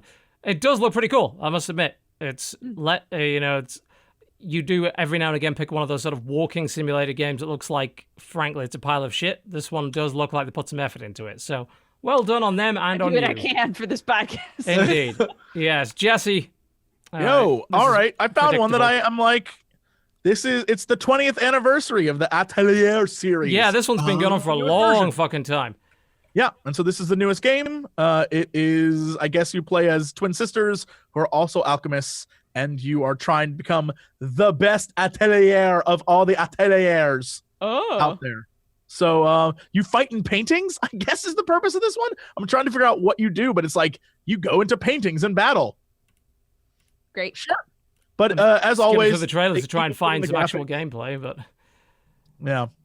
So it's an incredibly popular series, and the newest one just came out. So there you go. great. All the videos are anime cutscenes. These are of no use to anybody. God damn it. All right. Dodger, speaking of piracy. Since we're all looking for pirate games to play, this one is called The Pirate's Fate. All of the pirates are animals. Sure. Why not? And yeah, it's a visual novel about animal pirates. And Damn. one of the very first user tags is sexual content. I was So- gonna say, I went to search it and it's like, this has Furries, adult wonderful. content. I'm like, oh, really? Oh. like, Yeah, probably better off looking at Secret of Monkey Island, which also just came out on Steam quite recently and has not been on there Great for ages. That is a fucking great everybody's game. played that, but No, you they played have the one not. with the super buff wolf that maybe you bone in. You know, Maybe. Do you see the way this? You definitely fuck this wolf at Maybe some you point. will. Yeah, I He think was like, gotta bone that guy. he's gonna have I this think I'll tongue hanging out with stick- drool coming out. stick with the Oh, that classics, I Batgirl, think. though. is See, the way to Dodger go. knows. As soon as I said it, she knew. Yeah, She I could think this is see a it. bad recommendation. Moving on, Pixar. What the fuck? So there is now a more, even more Minecrafty Like it wasn't version. your suggestion. This was Pixar was my suggestion. Yeah. Yeah, this one is. It's a more Minecrafty version of Ark: Survival Evolved that was developed by a different company who I think are actually the parent company, maybe, of Wild Card, or the other way Snail around. wings. One way or the other. I do not know why this exists. They claim it's not your average sandbox survival game, but it sure as hell fucking looks like all the other stuff that we've seen before. There's no doubt about that. It looks like Minecraft and Portal Knights and Trove, I guess, and a bunch of other stuff. Can this company suck the nectar of Ark's money until nobody gives a shit about it anymore? I don't know, but apparently There's so This- many Arks. it's okay. Yeah, Pixar. I don't know. I have no explanation as to why this exists, but it does, and it's now in early access as of today. Dodger. A Land of Glass. I can't tell Right. if I think this game looks really pretty or like I would really hate it after playing it for a little I bit. can't even find But this it's game. a action Oh, RPG there it is. CCG. Oh, CCG meets action RPG. Okay, I mean, So everything's supposed to be stained glass is kind of the idea. Yeah. looks like it. So like on some of the screens I'm like, ooh, and on other screens I'm like, Yeah, That's- it's a very odd art style. It's very strange. It's a real-time card game. There's grid-based, but it's also an action RPG. I mean, I'm curious about this. Like, the art style to me is somewhat off-putting, but it is a very interesting idea. Huh. I don't know what to think of that. I'm just gonna have to try it because it looks quite original. oh my God, speaking of that, just really quick, you know how they keep like adding stuff and changing stuff in Slay the Spire? Yep. Yeah. The like screens where you choose ironclad or silent, the images that they use for them now are fucking sick looking. Okay. So was they're like, way less crap than they used to be. The art style of that game is one of the complaints I have about it. They're the movement of like the enemies is starting to grow on me. Like they keep making it so that they move a bit like smoother, and I'm just like, That's cool. all right. That All right, game you just can do it. improves every single week, quite literally. They add stuff every week. Big release this week, of course. Jesse points Far Cry out 5, y'all. Far Cry 5. Yep. Yeah. That is out as of today. Some people were a bit confused that they've been seeing streams earlier, etc. Obviously, the review embargo had lifted yesterday, and stream embargo had lifted a couple of days ago. So that's why you've been seeing that. But yeah, we talked an awful lot about that. So if you're looking to drop $60 on a big open world game, you have the option of doing that. They're also offering a season pass. Don't, for the love of God, don't. When has Far Cry ever actually had good DLC? Because unless you count, and I don't count Blood Dragon. That's Yeah, a no, I was standalone. about to say, if you don't count Blood Dragon, never. Then I got nothing for you. No. Don't buy season passes for games. That's really stupid. Don't do that. Especially not for Far Cry. You'll just get let down. Another game, Jesse, that you found. Oh dear. Yes, I can see why. Okay. The Oakwood Academy of Spells and Sorcery is literally just like an adult visual novel. But let me tell you, the reason why I selected this isn't because of boobs, isn't because of sorcery. It's because this is literally the name of the high school I went to. Except for the spell and sorcery part. Oakwood, again, like that's where I went to. Academy. That's where I went to it for high school. So I want everyone to know that, yes, this is exactly how I was taught. This is why I have a problem, because everyone in my school was a sexy sorceress. It was weird for me, but now you can experience what it was like to be a young Jesse. In fact, I recommend role-playing that, uploading it as a series, and sending it to me. I like the screenshot of like the two sexy girl professors like on each other, and it shows in camera, and in the bottom left it says 4K 60 FPS, so that you know you're using a good camera. Yeah, they aren't gonna like make a shitty porn at this school. The first thing they do in the description is say, don't forget to install the free full edition patch. In other words, the nude patch. The nude patch, yeah. Yeah, dear God. Steam. Oh well. Neverwinter Nights Enhanced Edition. Beamdog, the guys that have been doing the enhanced editions of Baldur's Gate, etc., got a hold of the Neverwinter Nights. I don't know how much they can improve Neverwinter Nights versus what they did with Baldur's Gate, etc. And based on the footage, it doesn't look that improved, although it does look like it's got a better interface. I was never really hugely into Neverwinter Nights, I have to admit. I did prefer things like Icewind Dale at the time, but that is out as of today with DLC straight out of the gate, because, of course, there was a bunch of expansions for that game. So they decided to release those separately, which I think is a little scummy. Considering, like, rather than including them in the game, bearing in mind the age of this thing. But yeah, there's 6 pieces of DLC for this thing. And if you buy the digital deluxe edition, which includes all of them, is twice the price of the regular game. Okay. It's a little excessive, I think, but hey. The other one that I noticed is for some reason, this is on PS4, they're releasing another version of The Witch and the Hundred Knight, which was a kind of weird Japanese action RPG back in the day. There's apparently a sequel to that. So I noticed that on the release list. There's the Legendary Edition of Injustice 2, which is coming out this week, which is just Injustice with all the DLC, basically. Yeah, all the DLC. So, good time to buy it if you're looking to get into Injustice as of now. Get them turtles. Yes, that you can. That is true. Outside of that, I think that's about it for today.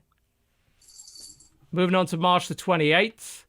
Not exactly many things we would recommend, but Dodger thinks that you might like Evil Cogs.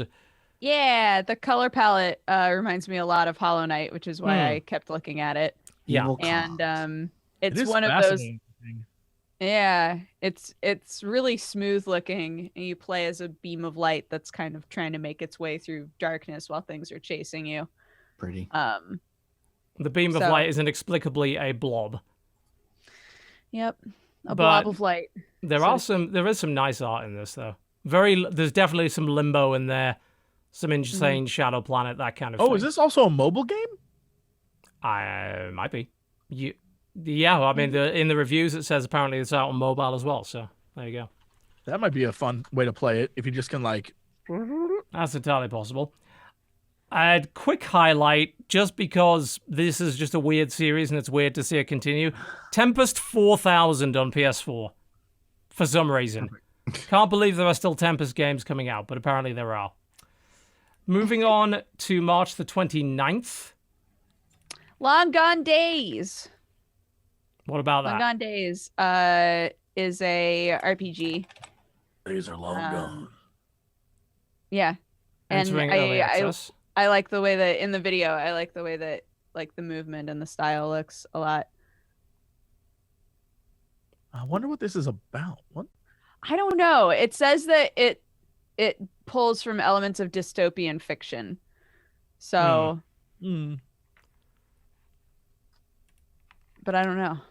I like the art style. Interesting. The fight style looks interesting. There's like a sniper section. Yeah. I'm trying to find an example of the combat, but I'm not having a little looking through It's the footage here. maybe about a minute Oh. 25 in. Yeah, I saw a little bit of it there. Huh, okay. And your other possibility, oh yes, I do remember Miro. this, yeah. Yeah, it looks really pretty. It honestly looks like a really beautiful MOBA game. But It's giving me some Yeah. Monument Valley vibes. definitely some Monument Valley vibes for me as well. Yeah, it's a But maybe Devolver not as Digital much, like, published puzzle game. So. Aspects. I don't know. Yeah, I'm not sure what it's. It's a labyrinth of sorts. You have to work in tandem with another character to bring color back to the world. As to how you do that, I'm not sure exactly. It is listed as a strategy game.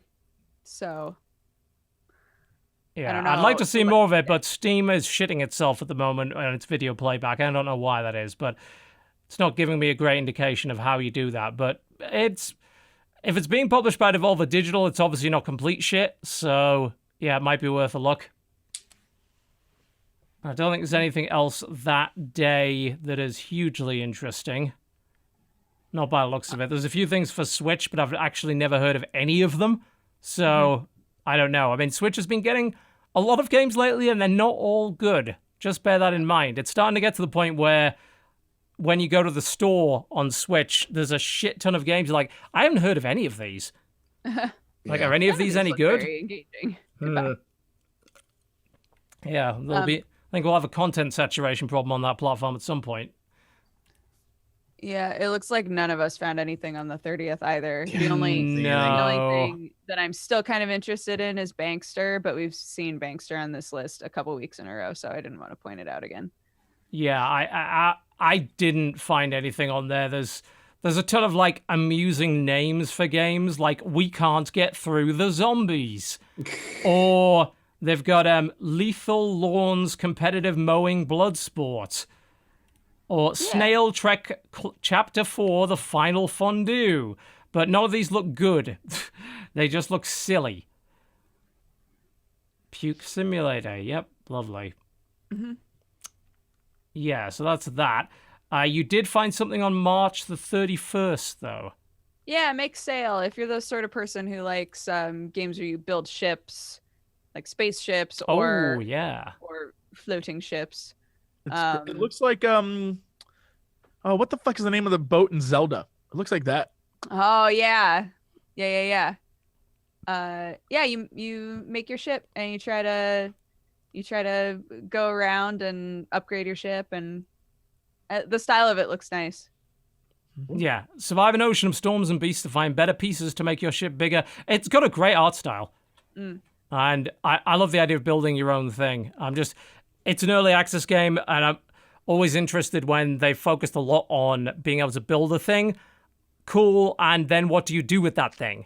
Yeah. Is there enough like compelling content to make it worthwhile for me to spend 2 hours customizing my ship only to have it explode, within the next 5 minutes? Right. It does look good, though. Yeah, I like the aesthetic in particular. I think that might be about it. Yeah. We didn't find anything else. The only other thing I can think of, and I'm hoping that I'm even right about this, is that I think Space Tyrant comes out of early access this week. Yeah, it did as of last month, actually. Fuck, I don't know how I missed that. But I just want to point out, this is a really fucking fun little light 4X with a really cool 90s cartoon theme to it, where you play an evil space tyrant. And I checked this out while I was in early access, and I loved it. I'd strongly suggest now that it's out of early access that you have a look at it. I think someone mentioned it in chat, that's why it sprung to mind, but it just got an update recently, and it came out of early access as of the end of last month. Cool. That's pretty cool. I think that's about it in terms of games. Big release, obviously, being Far Cry 5. Yep. And I don't really think there's much else, honestly. All right. Cool. Well, that's that then. I'm just checking chat to make sure we didn't miss something really important. Right. Actually, there is one thing that I did want to mention, and that's that if you're into board games or even remotely interested in board games in some way, or want to kind of get into heavier board games, Through the Ages has now been ported to PC. It came out on mobile, I think, last month or the month before, and it has the interesting accolade of being maybe the game with the best tutorial I've ever used in a game. Like, for something this is a quite complicated board game. It's basically Civilization, the board game, but without being Civilization. There's an actual Civilization board game as well. This is fairly notoriously heavy in terms of a game. The way it teaches you is really, really good, and actually quite funny as well. This game is available for just under $10, and it's quite a compelling game on its own.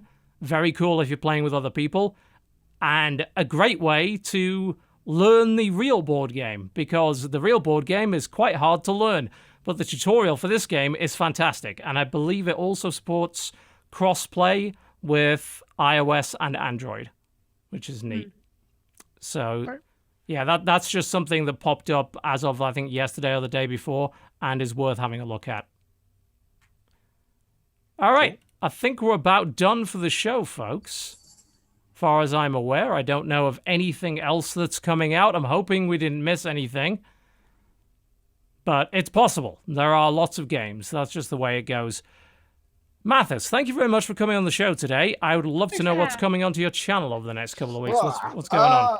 Yeah, sure. If you swing over to youtube.com/judgeMathasGames, I've got a review. It's a retro review channel that I have for PC games, and I'm covering the whole Legacy of Kain series. I'm on Soul Reaver 2 review, should be coming out this Friday.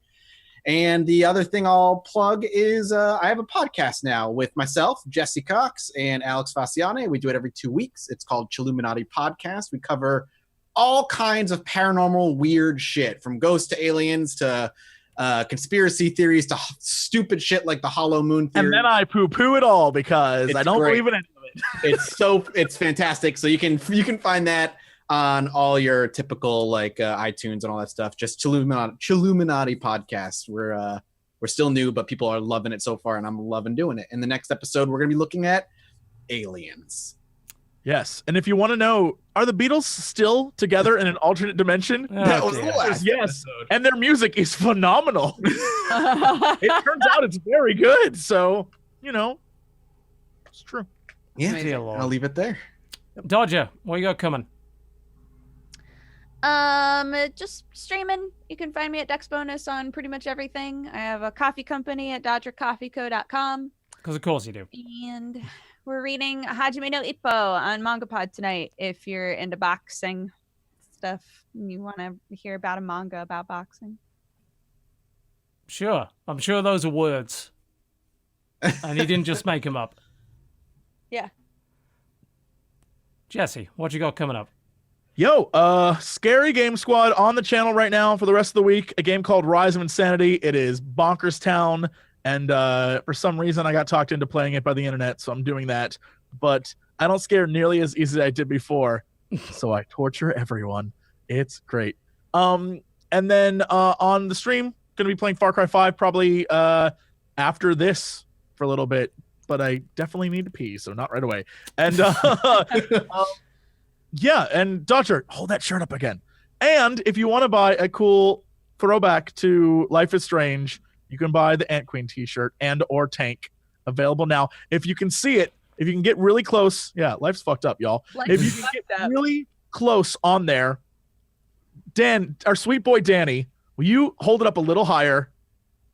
You can kind of see somehow our faces are in this thing, and it's goddamn. My God. Have you not seen that our faces are in the shirt? How cool is that? She owns the shirt and didn't realize it. I love it. What? I love it. Shit? I know. I didn't notice that until I thought it was like, I know.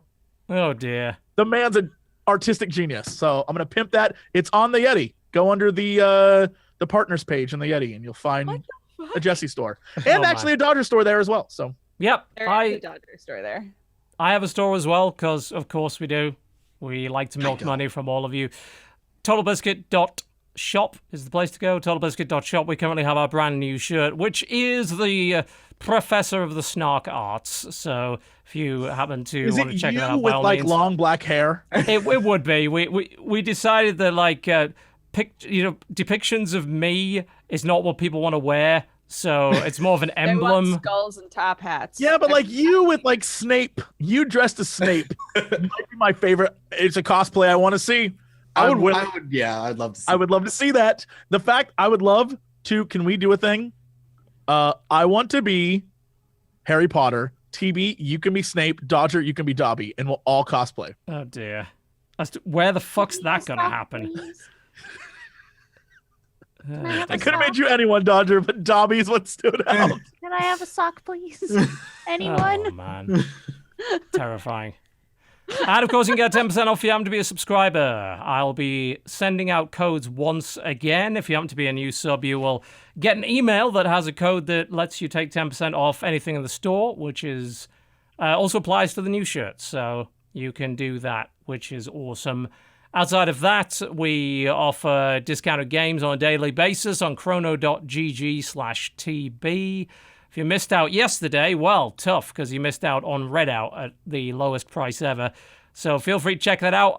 Any game that I recommend, I will let you know about on Twitter. A lot of them I do not recommend, so don't go anywhere fucking near them. But yeah, check it out. There's a new game on a daily basis on chrono.gg/TB, which is heavily discounted.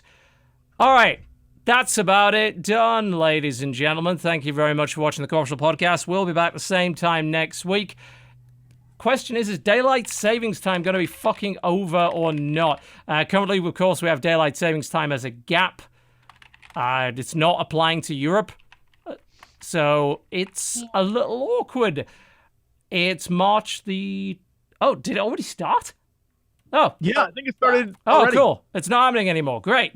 Because that confused the shit out of people. We're all caught up now. Yeah, we're all caught up, so it'll be at the same time as it should be. 3 p.m. Eastern, 8 p.m. in the British Isles, 9 p.m. Central European... God, is it summertime or not? I don't even know anymore. I think it is Central European summertime, CEST. If it's not, that's a problem, because it should be. Yeah, I'm not going to tell them how to do stuff, but it just need to teach everyone how to do UTC, but nobody knows how to do UTC. Never mind. All right,